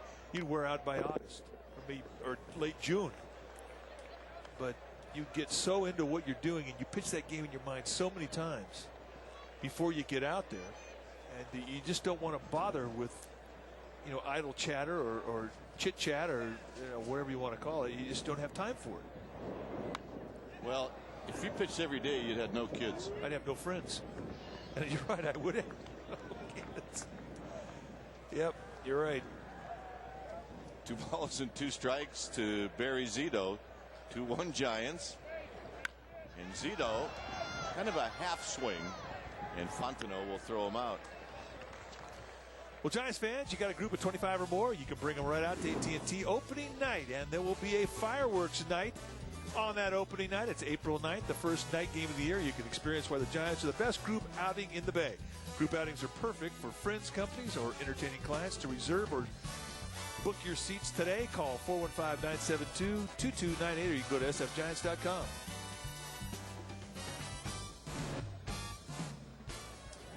Here's Randy Wynn. I'm dead serious about Steve Carlton. He says, I'm going to pitch till I was 50. And I believe him. You watch the way the guy worked and just his love of the game, and he did not want to give it up. And Randy Johnson's the same way. I love the fact that he is going on. He's going to pitch and get every last pitch he can out of his body. Well, you notice he hasn't said this is his last year. No, nor should he. 1-0 to Randy Wynn. And a half swing, and it's a 1 ball and 1 strike. I mean, it's the funnest thing that you could possibly imagine, to go out and be able to pitch or hit or play in the big leagues. And when you can do it at his level, I mean, why would you want to give that up? But in order to be able to get to that point, to be 45 years old and be able to do this, the work that this guy's had to do to keep himself in shape is just, I applaud that. He's in tremendous condition. No swing, 3-1. And now we're looking at Randy Johnson and Jamie Moyer, and just the number of 40-year-olds that are around the game, and it's commonplace now, and it's because of how hard these guys work. 3-2 to Randy Wynn with Edgar Renteria on deck. Say, how can he take that fastball? Well, he wasn't looking in. He was looking away. And the walk. Number 5 for Marshall, with Renteria coming up. Well, if you're Larry Rothschild, the pitching coach for the Cubs, you really can't be a little overcritical about the outing that Marshall has had tonight, because when he has missed, he has not missed by much. For the most part, when he's missed with that breaking ball, it's been down, and when he's missed with the fastball, he has been on a corner. He hasn't missed by much. Rothschild does a nice job for the Cubs. Good pitching coach. A lot of respect around the league for that man. Renteria has walked and he's struck out.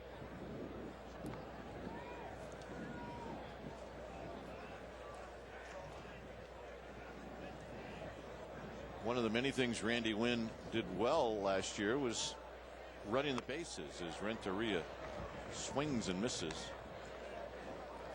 25 steals and 27 attempts for Randy Wynn.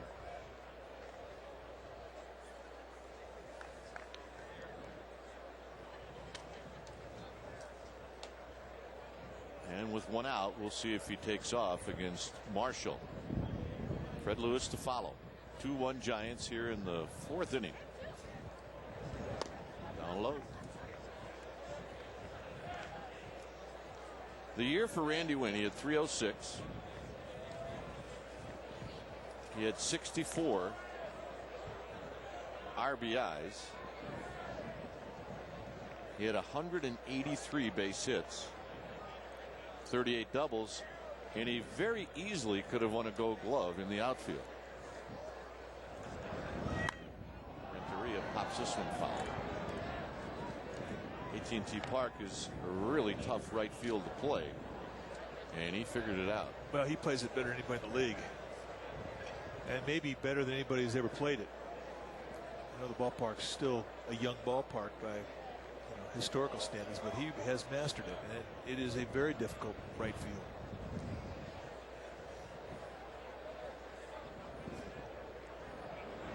Renteria fouls it back. We talked about Sean Marshall, the start of the night for the Cubs, being the favorite to win that number 5 spot. When he came to camp, it was going to be a spot in the rotation that was going to be up for grabs, and there were 4 guys going for it. Aaron Heilman, Jeff Samardzija, Chad Godin, and Marshall, and he seems to be the front runner at this point. But you know what? You cannot fall on your face the last couple of days of spring. Broadcasters jinx. Wynn picked off. 2 outs. My bad. It's all right. Still love it.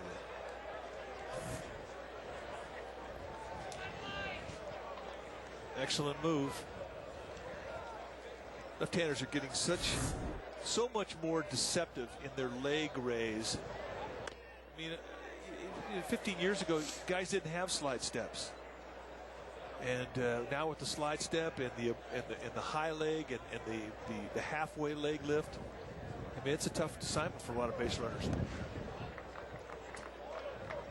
3-2 to Edgar Renteria.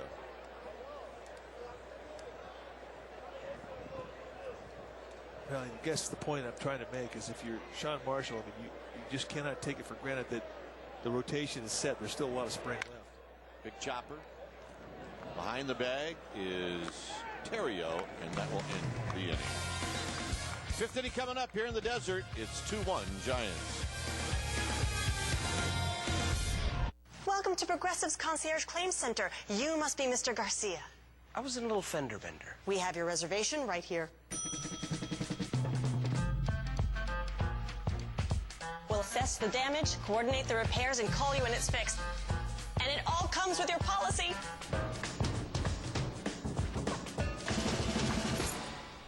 Here's your rental. Can I see it again? Taking care of everything for you. That's Progressive. Call or click today. CEOs are practically lining up here to get a bailout. Well, I'm not asking for one. I'm giving one. Domino's Big Taste Bailout.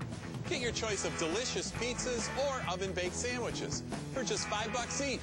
But I'm not bailing out the fat cats on Wall Street. Sorry, Mr. Hedge Fund. Thanks. I'm bailing out you hardworking people on Main Street. Domino's Big Taste Bailout. Mix and match any 3 medium 1-topping pizzas or oven-baked sandwiches for just $5 each from Domino's. I ask you, what does a walk-off homer look like in the box score? A bunch of little numbers? That's not baseball. Little numbers in a newspaper is Sudoku or whatever you call it. Your team's games are home games with the MLB Extra Innings package, no matter where you live. Follow your fantasy roster and get games in high def with MLB Extra Innings enhanced viewing features. Welcome to baseball heaven. Get MLB Extra Innings from your video service provider. Call and order today. Time now to ask our Aflac trivia question. The question tonight, in 1951, the Giants traded spring training sites for one season with what team in Florida? We're going to answer it right now. It was the New York Yankees. The Yankees came to Phoenix, and the Giants went to St. Petersburg, Florida. What do you think about that? I think it was a bad move for the Giants. And there's a breaking ball to Giovanni Soto here in the 5th inning. This team met that year in the World Series. As Lee, or make that Soto fouls it high and out of play. Well, 1951, one of the most historical years of any team in baseball. And for the Giants, that was the year of the shot heard around the world. Bobby Thompson home run. Up the middle, under the glove of Zito. Into center field for a leadoff single. So Soto reaches, and that'll bring up Ryan Terrio. I mean, that was the only thing wrong about the 1951 season for the Giants. And it was miraculous that they even got to the World Series, beating out the Dodgers. The fact that they got to the World Series, and then the Yankees beat them.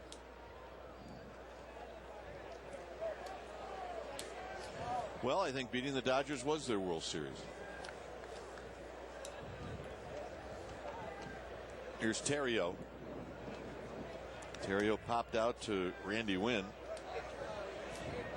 Wynn had 3 fly balls to right field in a row that were all nasty. There's a pitch just inside, 1-0.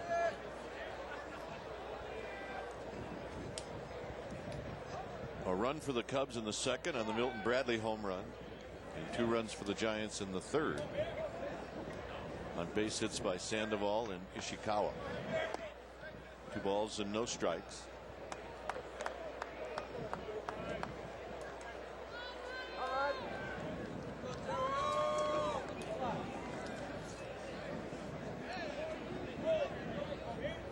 Zito doing a little bit of the Rod Beck arm shake as he looks in to get his sign on the stretch. Into right field, a base hit past the diving Burris. And it's back-to-back singles here in the 5th inning. Now that's the type of back control that Ryan Terrio has, and That's the type of bat control you have if you're going to hit 300, which he did last year. Just a nice job of staying inside the ball. I mean, for me, I think he was going up there looking right field the whole bat. If you look at that swing and that approach, nice at bat. That's a big league at bat right there. Here's So Taguchi, a pinch hitter. Terrio hit 307 last year. You want to put yourself on the map of the big leagues? Hit 300. Yep. Your first year? Yep.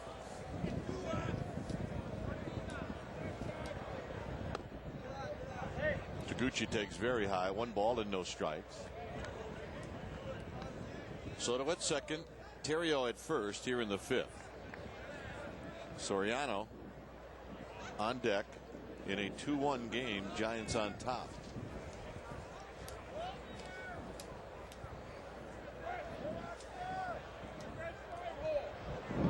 Down low, 2 balls and no strikes. The pitch count for Zito been very stingy with the amount of pitches that he's made tonight.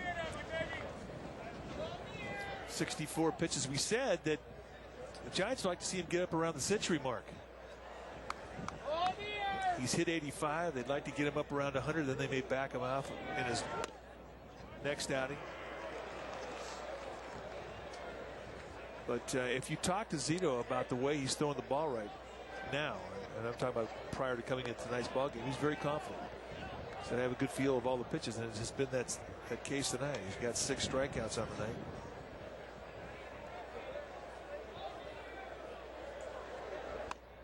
And another strike to make it 2-2.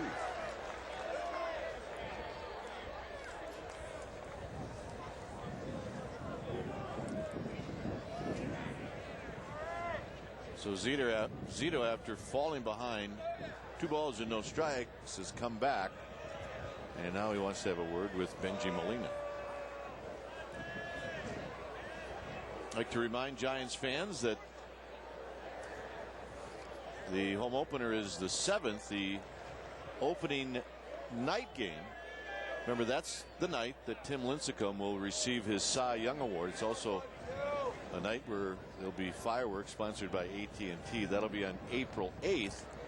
And then to close out that short 3-game series, it'll be a late afternoon contest against Milwaukee at 4:05. So just check out sfgiants.com as Taguchi fouls it out of play.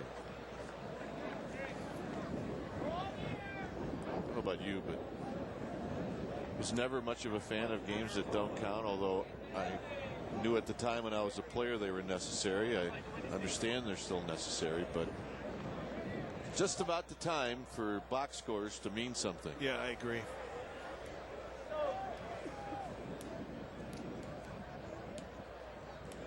2-2 to Taguchi. Lifted to right. Randy Wynn near the line. Randy Wynn will make the catch. Tagging is Soto. He will go to third. Boy, they had Taguchi played perfectly. Yeah, I agree with you. I think spring training box scores are like philosophy textbooks. Boring. Yeah. I wasn't big on philosophy textbooks. The fact that you opened one, I think, is very impressive.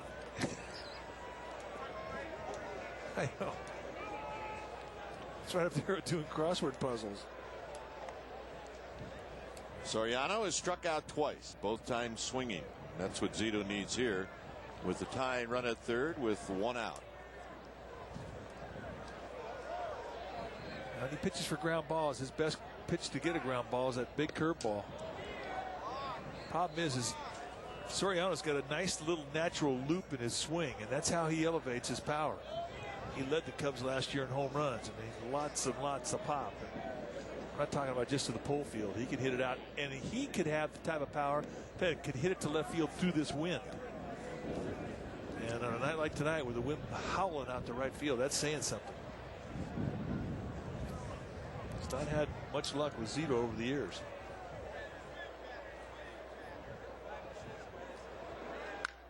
Into center field, a base hit past Renteria. Terrio is going to race to third. Soriano with his first hit against Zito, and that ties the game up. You go back inside with a fastball. Nice job of pulling the hands inside to be able to cover that inside location. That's the type of at-bat that the Cubs will replay 1,000 times for Soriano. At times he can get a little hook happy, pull happy. Not on that swing. That was a nice hack.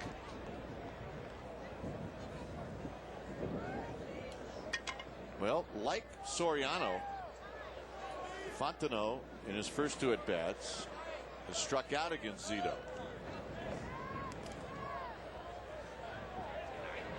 And here he fouls one right at the end of the Cubs dugout, and it's no balls and 1 strike.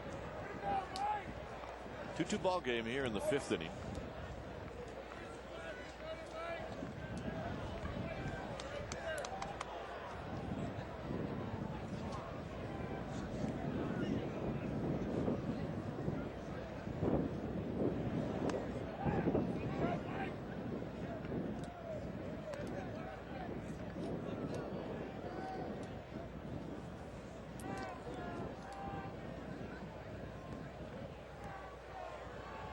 Ball and a strike to Mike Fontenot.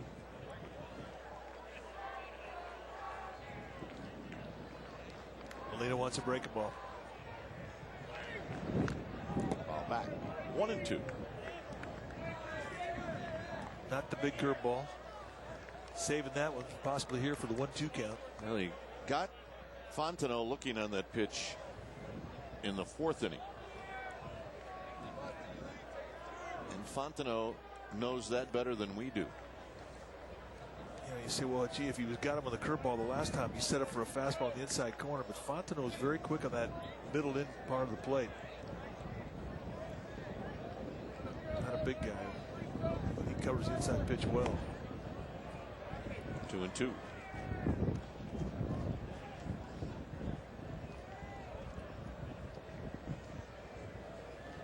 Fontenot, 5'8".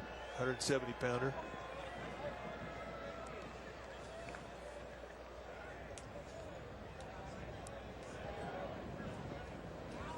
Ontario at third, Soriano at first. Out of play.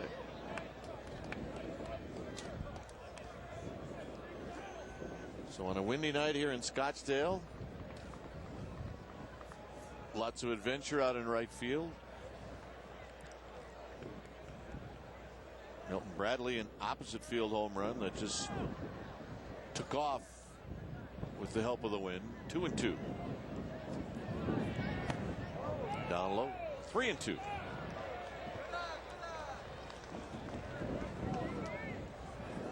This is where Zito, when he's right, has the advantage on a hitter because he doesn't have any problem throwing any of his pitches in a 3-2 count. You talked about that 3-2 pitch he struck Fontenot out his last at bat. Well, he is definitely set up for it right now.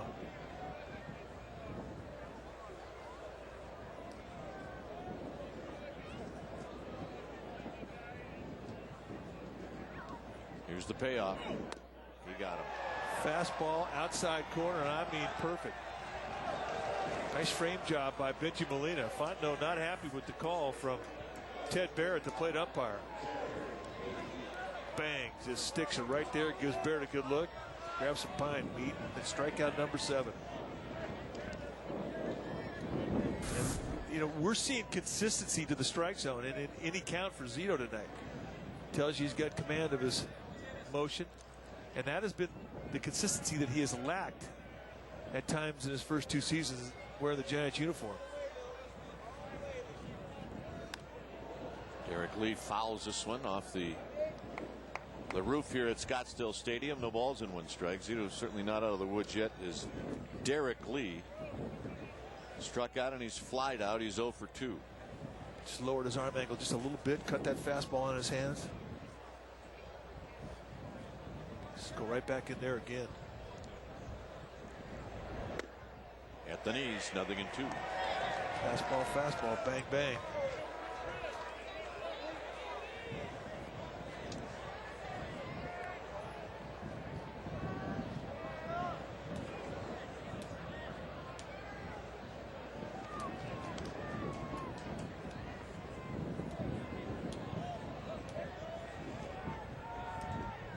Curveball in the dirt. Slowly hit. Sandoval with a bare hand, and he couldn't pick it up. And coming in to score is Theriot. I believe if Sandoval were to rethink that, he might have used his glove. I think he had a lot more time than he thought. Curveball just runs up the bat of late, doesn't get a lot on it, but he really got corkscrewed in the box, so he did not get a great jump going to first base. And that's the time you're talking about. But see the way he was eyeballing that play. He made up his mind he was going to go bare hand. And that's some of the experience that he lacks at that position, and that he's going to have to learn. And there will be some growing pains for Sandoval as he learns that position at the big league level. It'll be an infield hit for Derek Lee. And now Milton Bradley, who's 2 for 2 in this game, a home run and an infield hit, will stand in. 3-2 Chicago.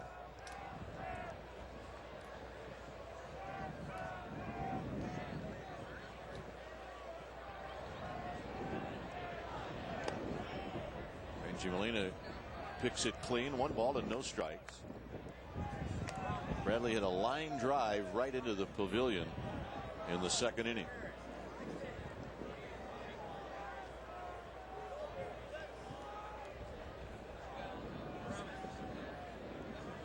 Seven hits for the Chicago Cubs. And a strike to Bradley. 4 hits here in the 5th inning. Establish the feed with the fastball down in the strike zone, in an area where he can't hurt you, and come back on a 1-0 count, paint him with a changeup.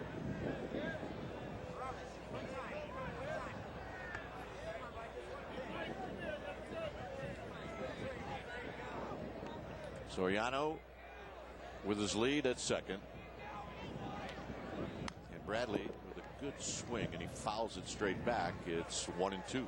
Bradley a little ticked off about that. I think he felt he should have done a little bit more with that location. You'll see a lot of high fastballs from Zito, and you're so conditioned to cringing when you see the ball elevate up the strike zone. But for Zito, I mean, that's always been a good pitch for him when he's right, throwing that cut fastball at the belt inside corner. You go right back in there again. But if you miss off the plate, not over the plate. This ball is high, 2-2. Well, that was the intention, but got a little lazy with it. Right now, Bradley's not the kind of guy you want to make a mistake out over the plate with. He will make you pay. I mentioned he's 2 for 2 already off of Zito. It's where the Cubs put pressure on you in their lineup. They've got so much pop. You've got an open base, a hot hitter, but you've got Aramis Ramirez on deck. I mean, good pitch. Humped up on that one.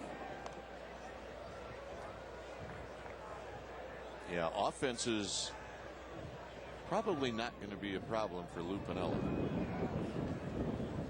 Now, one of the big acquisitions for the Cubs this year was getting a left-handed bat. They went out and got Milton Bradley, a switch hitter. Signed him to a 3-year deal. Just inside. 3-2.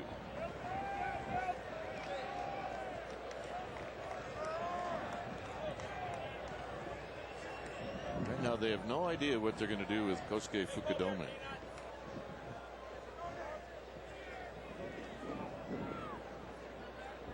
Runners will go. And the walk when they're loaded.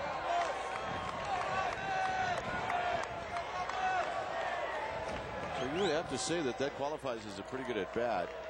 Zito threw everything he had at Milton Bradley.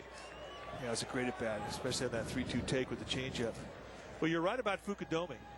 Fukudome, acquired last year by the Cubs, just really had a disappointing last 2 months of the season. He hit under 200 in August and September. Now all of a sudden you bring in Milton Bradley, and you got Reed Johnson, who's had a great spring. Joey Gathright was also picked up, another outfielder. Fukudome's playing time is going to dwindle.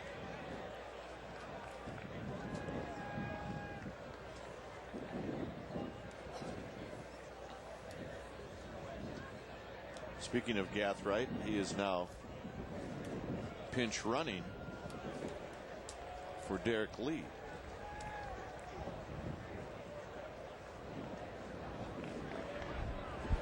Let's go, Silver! So Gathright is now at second. Breaking ball down low to Aramis Ramirez. 1 ball and no strikes. Well, he's worked the count in his favor.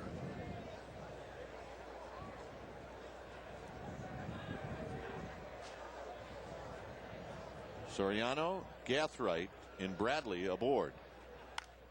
Popped high and foul and headed to the parking lot. And it's 1 ball and 1 strike.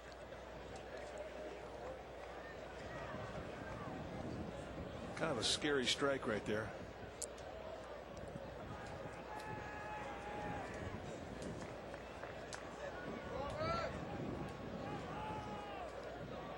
Against Aramis Ramirez, you do not want to get him extended middle away. That's where his power is. And he's not just a one-dimensional, one-sided plate hitter. I mean, he's a hitter. He can hurt you in a lot of different parts of the zone. You really have to think right when you try and get him out. Cito left that pitch too high. 2 balls and a strike. Soriano, Gathright, Bradley. 2 runs in here in the 5th. Zito trying to limit the damage.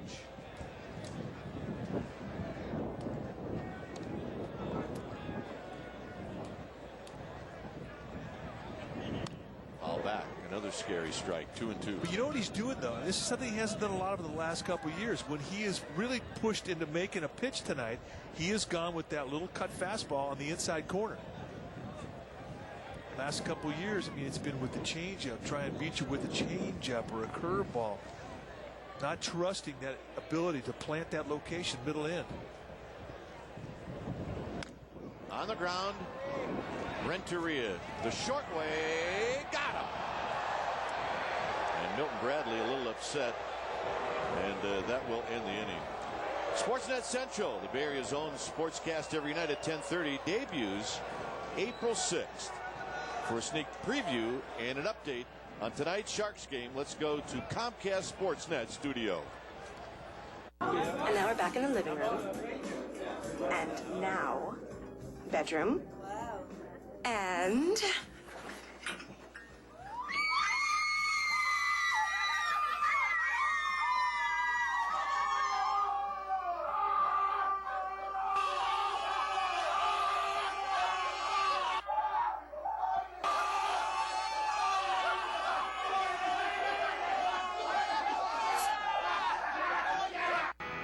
CEOs are practically lining up here to get a bailout. Well, I'm not asking for one, I'm giving one. Domino's Big Taste Bailout. Get your choice of delicious pizzas or oven-baked sandwiches for just $5 each. But I'm not bailing out the fat cats on Wall Street. Sorry, Mr. Hedge Fund. Thanks. I'm bailing out you hardworking people on Main Street.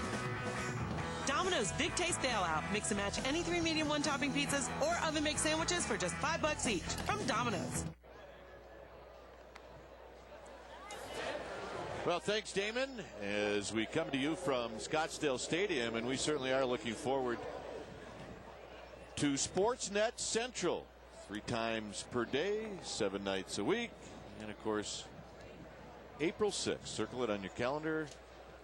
That's when it's all going to debut at 6 p.m. on Comcast Sportsnet, Authentic Bay Area Sports.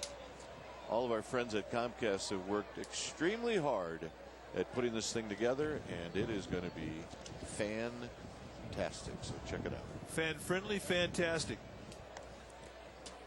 I know one change. Tough power. And there's the other one. Carlos Marmol. Marmol battling it out with Kevin Gregg for the closer's job.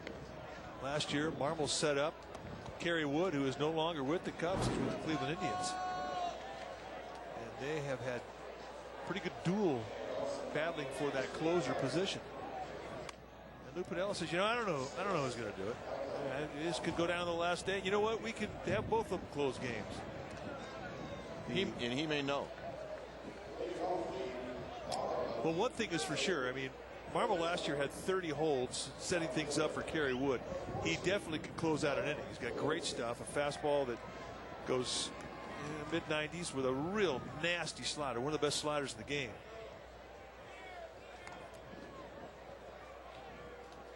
So Fred Lewis will be the first hitter that Marmol will face here in the 5th inning. It's 3-2 Chicago. And Lewis looks at a strike. Lewis doubled and scored in the 3rd. He's been on base twice. He drew a walk in the 1st.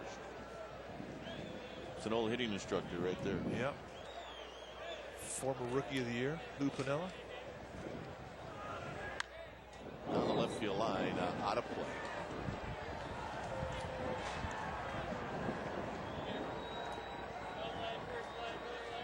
It's very well possible that the Cubs have a new player at every position. And at some point between now and midnight, we'll let you know. 0-2 pitch to Lewis. And it hit him right in the buttocks.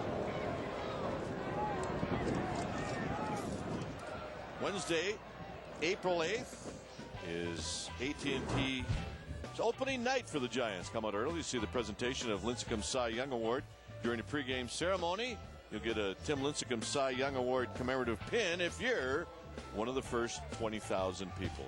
There'll be postgame fireworks presented by AT&T. Call 1-877-4-SFG-TIX.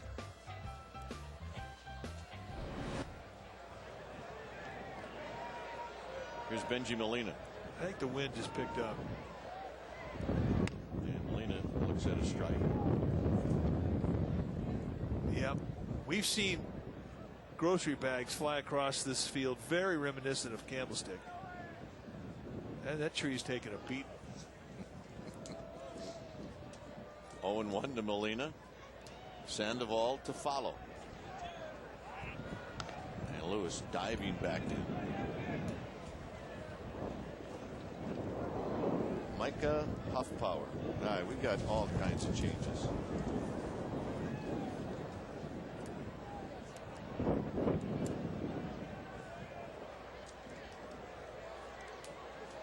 Marmol to Molina. Way outside. 1 ball and 1 strike.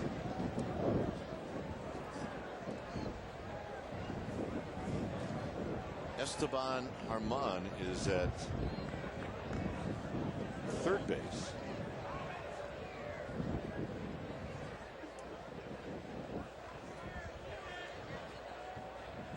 As Molina steps out. So Taguchi is in left field. And Molina takes a breaking ball for a strike. So what's the difference between the shopping bags blown across the infield here compared to the shopping bags that used to blow across Candlestick? Well, the ones at Candlestick, at least a 20-pound turkey was always in the Safeway bag. 2 cantaloupes. Here, it didn't look like it was quite that heavy. Molina fights this one off. Gathright is in center field. Reed Johnson moves to right. Never gets old. These are the joys of spring training. Although the nice thing is we've heard about all these guys.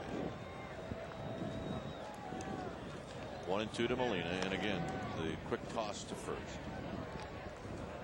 Remember I pitched a game one time over in Phoenix against the A's when they had all their bangers.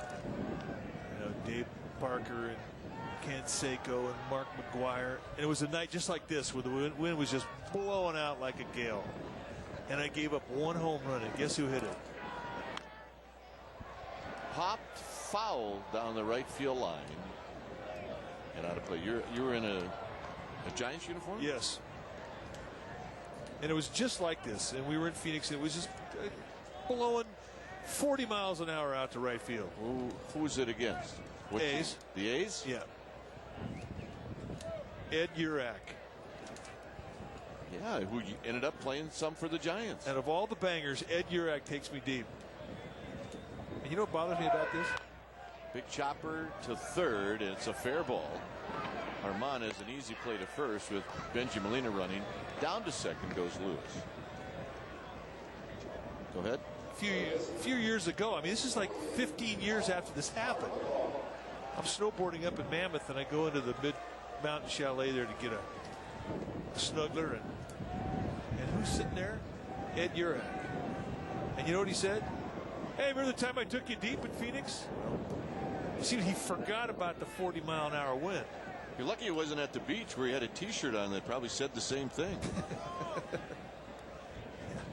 Sandoval takes a hard slider down and in. 1 ball and no strikes.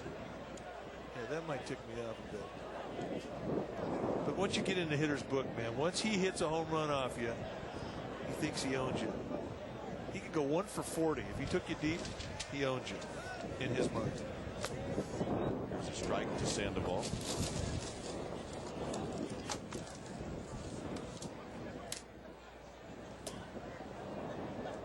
Sandoval knocked in the tying run in the 3rd. He'll try to do it again here in the 5th.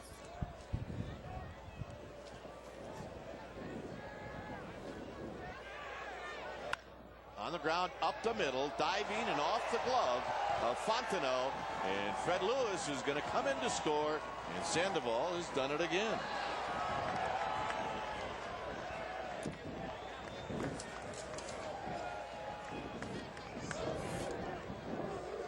Just put the ball in play. But what he does is he squares it up. And I mean, you can throw it anywhere in the strike zone.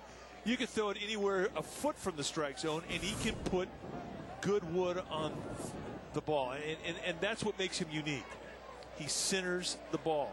And when he hits a ground ball, it may look like a normal ground ball, but it's got some steam behind it. Here's Rowan. And that pitch is outside for a ball.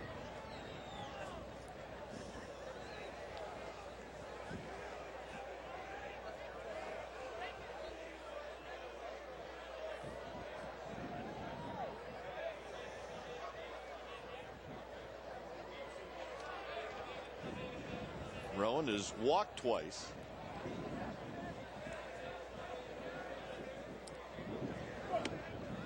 And there's a strike on a slider. 1 ball and 1 strike. So Sandoval twice now has tied the game up with singles.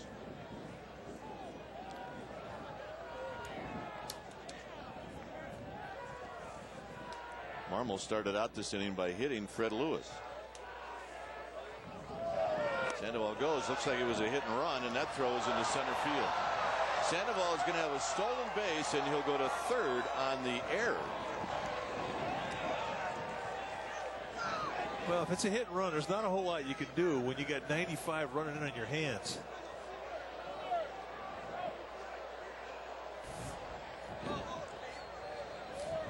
Ball comes, almost takes the hands off of Rowan, and a way wide throw. Not even close. An easy air against Soto, Cubs catcher. We have stuff blown in from Mesa. It does look like in the stick. It's amazing. Yep. Rowan takes a strike. It's now 2-2. The Cubs pull the infield in. It is so reminiscent. Problem is the litter needs to go in a circle for a while. Yeah. One time there was a patch that completely surrounded Brett Butler in center field. Of papers. Just I remember that. Circled them.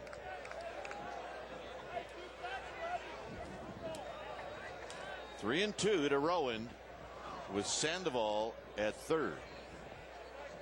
And Rowan lines it into right center field, a base hit. Coming in to score is Sandoval, and Rowan will go into second base after Gathright kicked it around, and the Giants take the lead here in the 5th. Well, good night with the bat tonight for Rowan. A couple of walks and an opposite field knock. We talked about the Giants wanting to get this guy going. His average has sputtered a little bit here in spring, hit 216 prior to tonight's ball game. But this swing of the bat here, this approach, is the type of an at bat that really gets a guy back on track. When he starts hitting the ball with drive, the opposite field gap, he knows he's close. That's a great at bat. Ishikawa takes a breaking ball for a strike.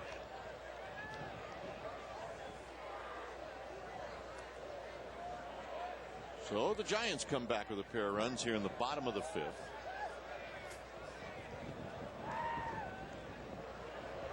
Ishikawa looks at another one, 0-2.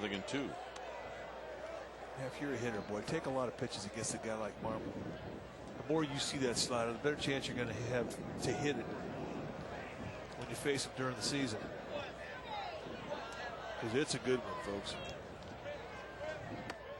And on 3 pitches, Ishikawa is gone.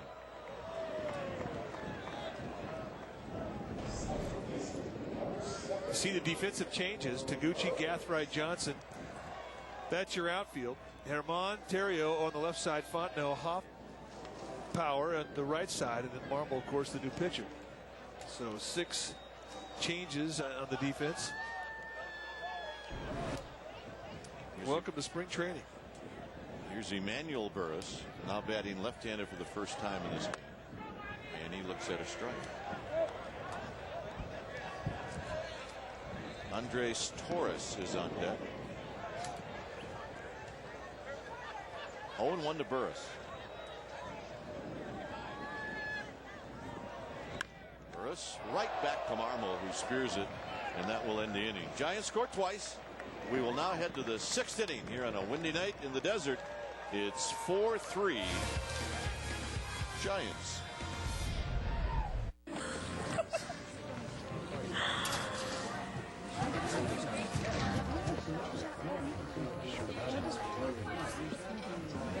That's the money you could be saving with Geico. What?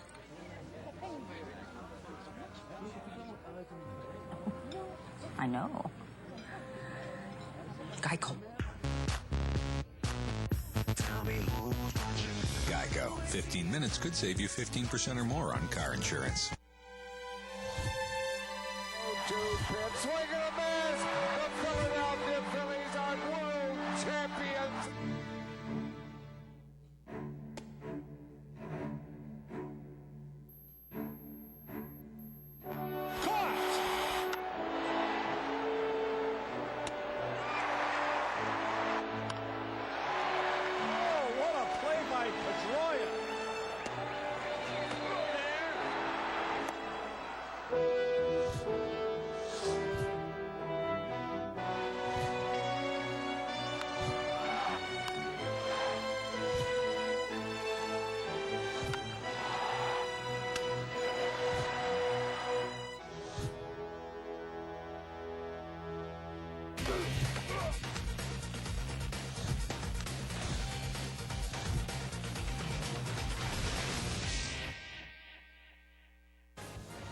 What a year the Sharks have had this season.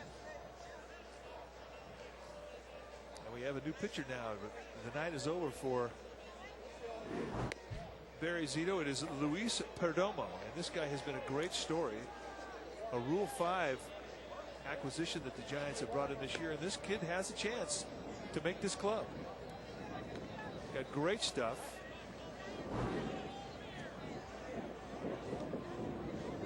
You are a young pitcher or a young player. You come into spring training, all you want to do is make them remember you. He has done more than that. Of course, a little bit different when you're a Rule 5 guy. You're going to get a little bit more of a chance because if the Giants don't claim him, don't keep him at the big league level, they have a real good chance of losing him. And with an arm like this, you can bet that if they don't take him north, he will be gone.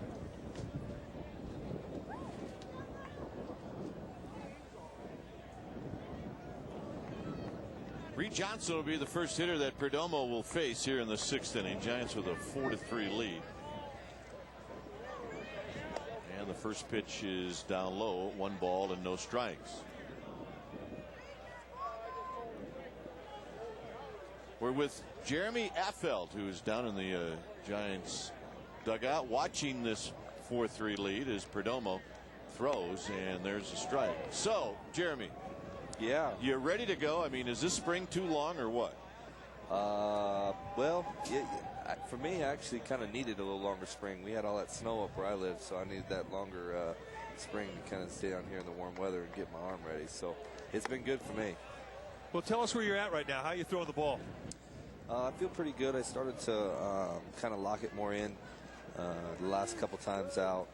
My curveball feels pretty good. My my heater's been a lot better. I think I've been a little bit, my command with it's been better than what it was early on, and I'm able to get my changeup over pretty consistently right now. I'm actually really surprised with my changeup. So it looks like I'll have that third pitch for the season probably earlier than I usually do in the season. So that's good. Well, let's talk about your fastball. How do you know when it's locked in? What are some of the keys that tell you that, you know, I got it going? Well, for me, I feel like if it's coming out of my hand pretty good without trying to overthrow, I feel like it's right there. You know, I think the hitters let you know a little bit where it's at. I've been throwing a couple, you know, heaters, you know, behind the count by guys a little bit, which is good. Comes out of my hand, ball's down in the zone. I feel like it's kind of jumping when I throw it. It just feels crisp out of my hand. I don't feel like I have to force it like sometimes I usually feel early in camp. So my last few times out, my location's been pretty good. And if I miss, I just barely miss. So I feel pretty confident in my fastball right now, that's for sure. Here's Soto as Reed Johnson leads off the inning with a base hit. 1 ball and no strikes. Well, you go from that yard in Cincinnati to the ballpark in San Francisco. That has to be a good thing. Yeah, the Cincinnati definitely keep the ball down there in that ballpark. Coming to San Fran, you feel like you have a little more room for error, but I think what Cincinnati helped me do is definitely I'll take the same approach. Lewis, can he track it down? The field is closed. And Reed Johnson had turned the bag at second, but he hustles back to first. The look of dejection for a hitter that got a ball and got it well. He thought that ball was out of here, but not tonight. Too much wind blowing across the field left to right. Yeah, you could use that win in Cincinnati. That's for sure. Absolutely. No, it's a good ballpark to pitch in. I think from what I was told, the frustration a little bit was too many walks, and hopefully we won't walk as many people in the bullpen. I obviously can't tell the future, but our plan, hopefully in the late in the bullpen, especially, you got Bob Howery, who obviously throws a lot of strikes. Me, the last couple of years, have thrown more strikes than I did my first few years in the game, but definitely a good place to pitch. Here's Ryan Theriot with 1 out and 1 aboard. Well, I mean, think about the last 2 parks that you've come from. Yeah, you really can't. I mean, you can't walk people, and I guess more than anything, you have to be careful. Coors Field and Cincinnati, and those are the numbers to prove that exactly what you were talking about. Yes, sir. Yeah, I think it's one thing Colorado and Cincinnati both teach you is you got to throw strikes. The thing that killed a lot of pitchers, I think, in both those stadiums is the walks. It's the free passes, giving guys some extra, you know, putting guys on base without letting your defense play. In Colorado, we had obviously we set a record, I think, as a team defense that year. So we had a phenomenal defense there.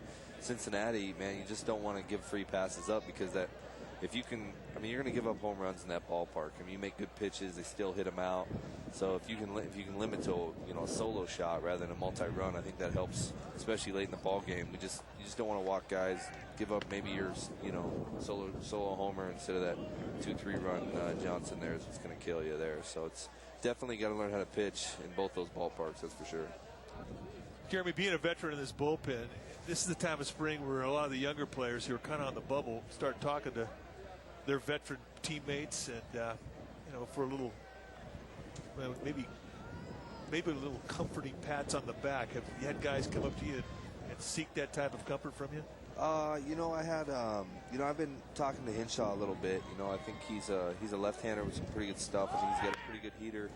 I think he's got a pretty good breaking ball, and I think he's just trying to hone in on the command, and he's done really well. I think this spring, he's done pretty good with walks, and he's gone out there and pounded the zone, and I think he's going to come along. He's going to be a good kid. I think he's going to have a high upside, in my opinion.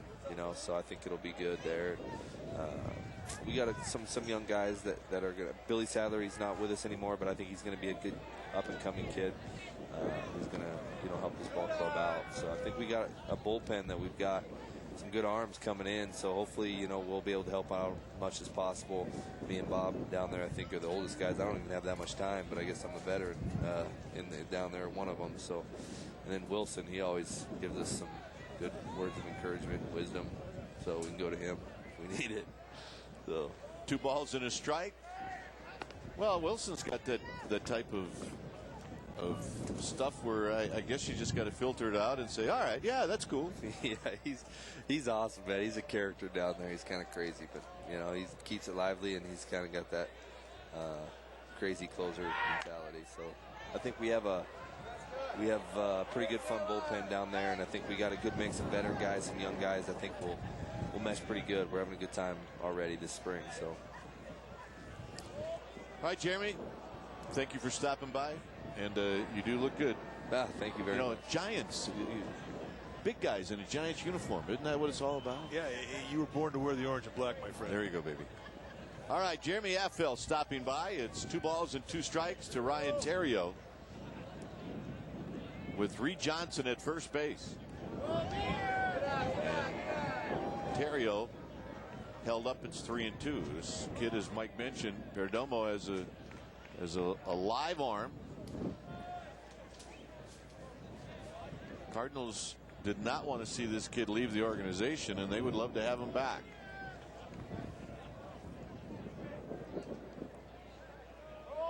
Well, he's 24 years old. I mean, he's still kind of a puppy when you think about the innings that he's throwing in organized baseball. What he has done in his brief time. Strike 3 call, down to second, and that is a double play. All right, Mike will finish that thought when we come back. We will head to the home half of the 6th. It's 4-3 Giants.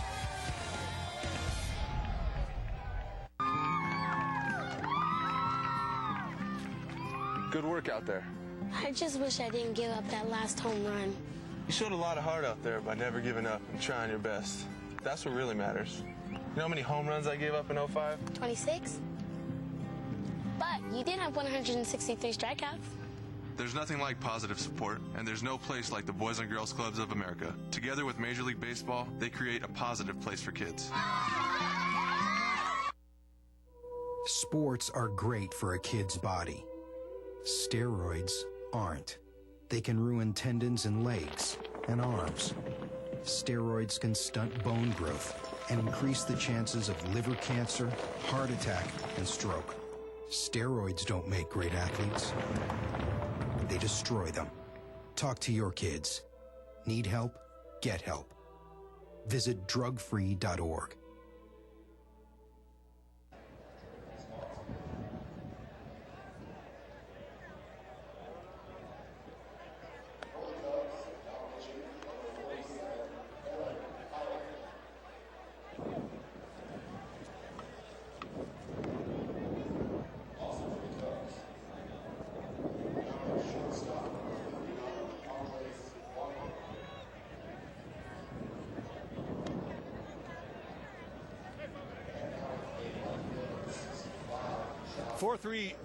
Giants. It is the bottom half of the 6th inning. I'd like to remind you that our Waste Management Spring Training is brought to you by Waste Management. And this is the play that we feel worthy. A strike him out, throw him out, a pitcher's best friend. And for a young arm like this kid, you get a strike him out, throw him out. That'll elevate your reputation in the dugout. And it wasn't even close. For everyday collection, environmental protection, think green, think Waste Management. Check out Perdomo's reaction. Oh, yeah. Oh, yeah. He's totally into it. As Willie should be. Trying to win a job. It's a clean inning. Here's Andres Torres, who will lead things off, batting in the 9th spot, facing Aaron Heilman here in the Giants half of the 6th inning. 4-3 San Francisco, and Torres on a check swing rolls this one past Harmon. Charging is Blanco, and he throws it by everybody. And Torres, who can low fly, will slide into second base. He can go. Once this ball gets by the third baseman, Herman, no chance. Just kind of a check swing bunt, and you can see the speed from Torres. And a belly slide for style points. Oh, yeah. You want a job at spring training? Get dirty. Here's Randy Wynn. There are some people that think Torres may be the fastest guy in camp. And he has an excellent chance to make this club. If they picked it today, he's on it. Randy Wynn shows bunt and takes low. 1 ball and no strikes. The big fellow on the mound, Aaron Howland, 6'5", 230-pounder that the Cubs got this year in a trade with Seattle. In fact, he didn't really stay in Seattle very long. The Mets traded him over to Seattle, and then boom, right away, the Cubs get him, which is great by Heilman's standards. The kid out of Indiana, raised a Cubs fan with Notre Dame, really loves the Midwest. He lives in Chicago, and he came into camp wanting to be a starter. He was one of the 4 that were contending for that 5th spot in the rotation. Looks like he's going to be in the bullpen. Big chopper. This will get Torres to third as Wynn is retired. As the wind picks up here in Scottsdale. You see the spring training numbers for Heilman. He's now 4 starts, had an excellent spring. It's hard to look at this guy and say, you know what, you really did win the job, kid. I mean, a 1.84 at 14 2/3, 16 strikeouts against 5 walks, and 3-to-1 ratio. I mean, those are great numbers. The problem is they need him more in the bullpen than they do in the rotation. Infield in, Renteria takes a pitch low. You know, I think that's one of the advantages that a team has when the player has rooted for that team as a kid and wants to be part of that organization. Heilman will take a bullpen assignment from the Cubs, whereas he wasn't happy with the assignment in New York or in Seattle. He wanted to start. On the appeal, first base umpire said that Renteria had gone around. 1 ball and 1 strike.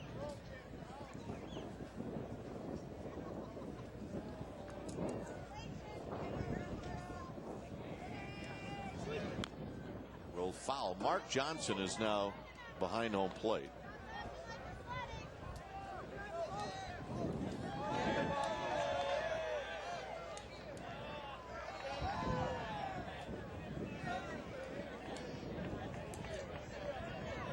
This is one of the hottest tickets prior to spring training. This matchup between the Cubs and the Giants in the Cactus League has been going on for a long time. And it is always one of the most attended games in all of spring.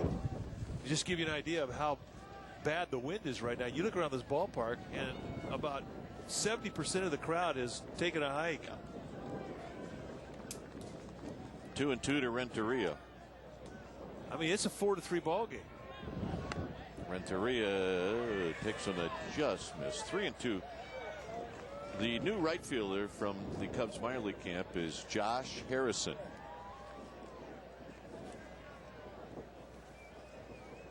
Taguchi, Gathright, and Harrison from left to right. Herman, Blanco, Fontenot, and Hoffpower from third to first. Mark Johnson behind the dish, and Renteria takes the walk.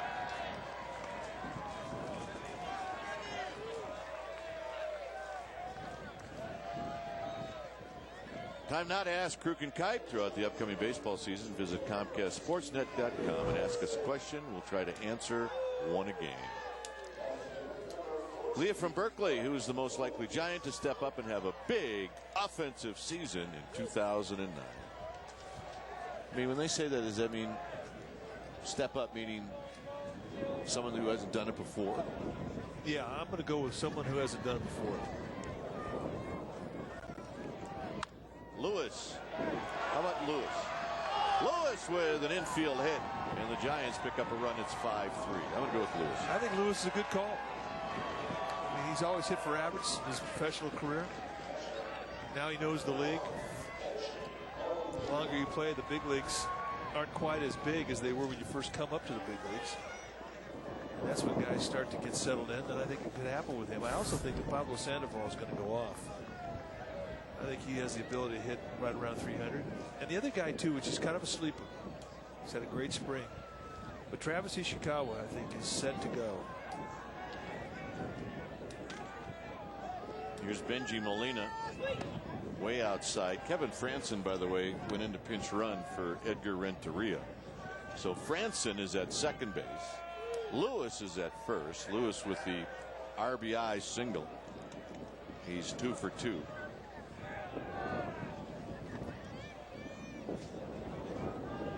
And Molina fouls this one off of the catcher Mark Johnson's throwing hand. It's 1 ball and 1 strike. I think that Aaron Rowland's going to have a better season. I think it takes a guy a year to learn how to play in San Francisco. I mean, it's a lot different weather playing in San Francisco than it is in any other ballpark in either league. To the backstop. Both runners advance. It'll be a wild pitch. So now Benji Molina an RBI opportunity. I said in the inside corner, this thing comes across the plate away. That's the kind of a ball that gets by a catcher that ticks off a catcher. Well, that's Mark Johnson who's ticked off. 2 balls and a strike to Molina.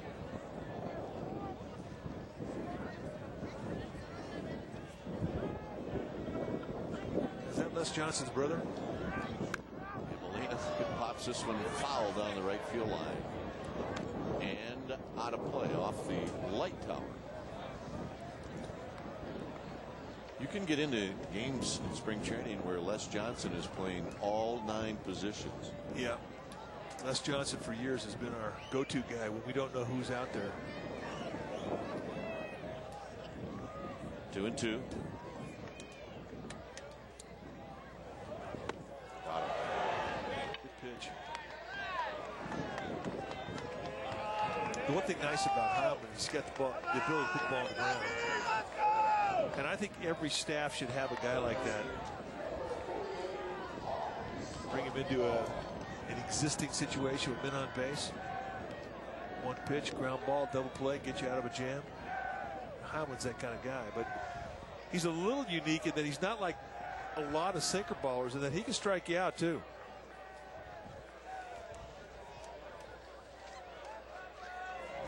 Sandoval pops the first pitch back and onto the roof. No balls and 1 strike.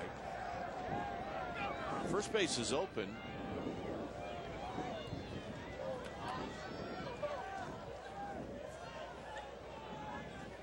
With Perdomo, the pitcher, on deck.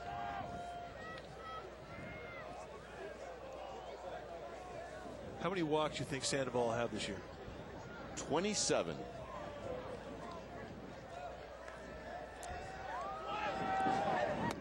So he'll get 650 at bats and 27 walks. I'll say he gets 2. Intentionally? Yeah. He definitely swings the bat, and a lot of times his at bat is over within the first couple of pitches in the at bat. 0-2 to Sandoval. And that's way off the plate. 1-2. Sandoval has a pair of RBI singles in this game. He's 2 for 3. You know, the concern the Giants have is when you get a reputation like that, big league pitchers are going to take advantage of it. They're not going to throw you strikes. They're going to throw you balls in the dirt all day long. Got him. Giants pick up a run here in the 6th. We'll head to the 7th. It's the Giants 5 and the Cubs 3.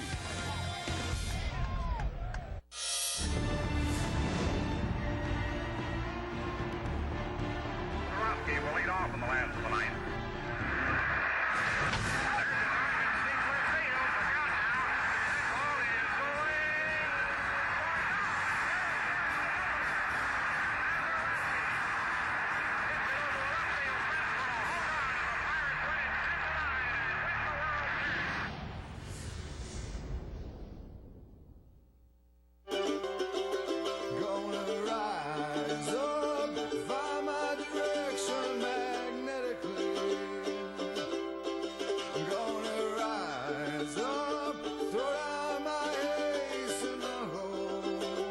This is where the end of cancer begins.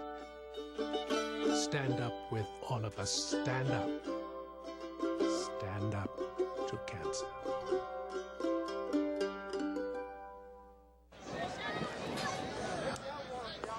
Giants are leading 5-3 as we head to the 7th inning here in Scottsdale. Let's check out our Land Rover Extraordinary feature. And tonight, it's Randy Wynn. 3 straight balls hit in the air to right field. And Randy Wynn wrestled every one of them. Very nicely done. That's our Land Rover Extraordinary feature. We noticed that home plate umpire Ted Barrett, Lou Piniella, and Bruce Bochy had a fairly long conversation you can have in between innings, but that's how long it went, right behind home plate, and we don't have any idea what that's all about. You can't shorten the game because of wind, can you? Well, if you were concerned about the health and welfare of your club, I guess you could have a mutual agreement, but I've never seen it happen. I mean, we're talking about unless it was raining, of course, but just to have a game winded out, I doubt it. So here's Perdomo with his second inning of work. Is Taguchi takes a strike. No balls in 1 strike. Taguchi hit a fly ball to right field in the 5th inning, and it's 1 ball and 1 strike.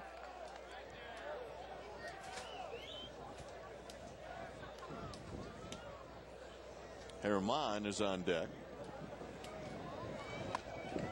Inside 2-1. But I've never seen anything like this, especially with these 2 crowds in this particular game in spring. A night game here. This is always the biggest game of the year attendance-wise. Well, it's always a crowd that wants the game to go 15 innings. Yeah. This one went 6, and you're right, 75% of them said, we're out of here. There's got to be a bar somewhere close to this ballpark that is going off right now. 3 balls and 1 strike, and a strike to make it 3-2. Taguchi thought that was not a strike. I mean, during batting practice, it was pretty festive around here with everybody coming in, and the wind was howling. It was warm. It was not a cool wind. That has definitely changed since 5:30 or 6 o'clock this evening. It's very candlestick-like right now, but it was a crowd that was pretty pumped up to see him leave. It gives you an idea of what has happened here. Well, a reminder on opening night. That's right, opening night of the Giants season. The Giants will present Tim Lincecum with a Cy Young Award, and they will commemorate his achievement by offering the Lincecum 4-game flex pack that includes a ticket to opening night on April 8th. You get the Flex 6-pack or 4-pack for only $55, and you get a ticket for both opening night and 3 more games of your choice. Stick around for the post-game show. It's right, it's a fireworks show presented by AT&T, and there will be a commemorative pin, a Tim Lincecum Cy Young Award pin for the first 20,000 fans. Here's Harman, who looks at a strike, and it's 0-1. Harman batting for the first time. He represents the tying run. Taguchi at first with nobody out. We're in the 7th inning. Giants hanging on to a 5-3 lead. And that's rolled foul. Steve Holm trotting after that foul ball. There are some changes for the Giants. I'll give them to you quickly. Holm is now catching. Juan Uribe is in at third for Sandoval. Eugenio Velez is in left field. Kevin Franson is at shortstop, and the man on the spot in right field, John Bulk. Fouled out of play, 0-2. Bulker's probably sitting in that dugout in the first 6 innings going, you know what? I really need to play. I think left field or first would be a really good spot for me tonight. Any place but right field. A bit high, 1-2. Well, I think you'd rather take fly balls at right on a night like this than ground balls at first. He is going to be playing a lot of first base this summer. You know, he came up as an outfielder. He made the transition to first base last year. They wanted to see him play more. Branson underhands it to Burris. Burris, no. Harman runs pretty well, beats it out. First base umpire, it's either Reynolds or Ewell, wanted to ring him up, but didn't. kind of a medium ground ball, just way too much speed. I don't know, that could have gone either way. Bang, bang. One thing I did like about it, though, was the fact that the kid got the ground ball. He did indeed get the ground ball, and here's Fontenot.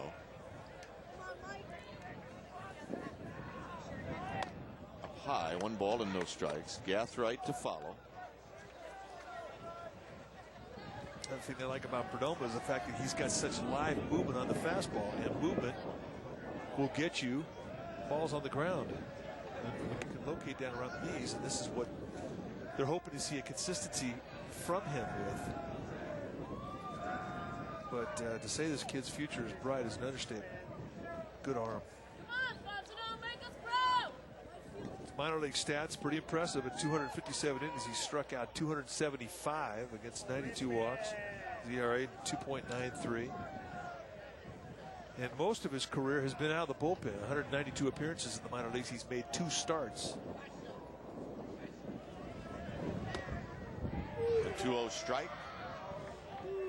That ball had late movement. I mean, one of the things about Steve Holm, the catcher for the Giants right now, is he's very sure-handed, and he almost got handcuffed with late movement on that last pitch.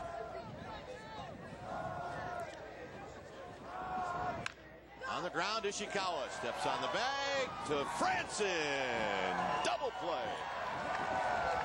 And that'll end the inning. It stays 5-3 Giants.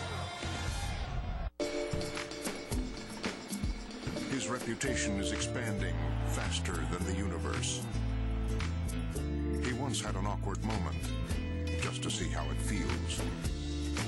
He lives vicariously through himself.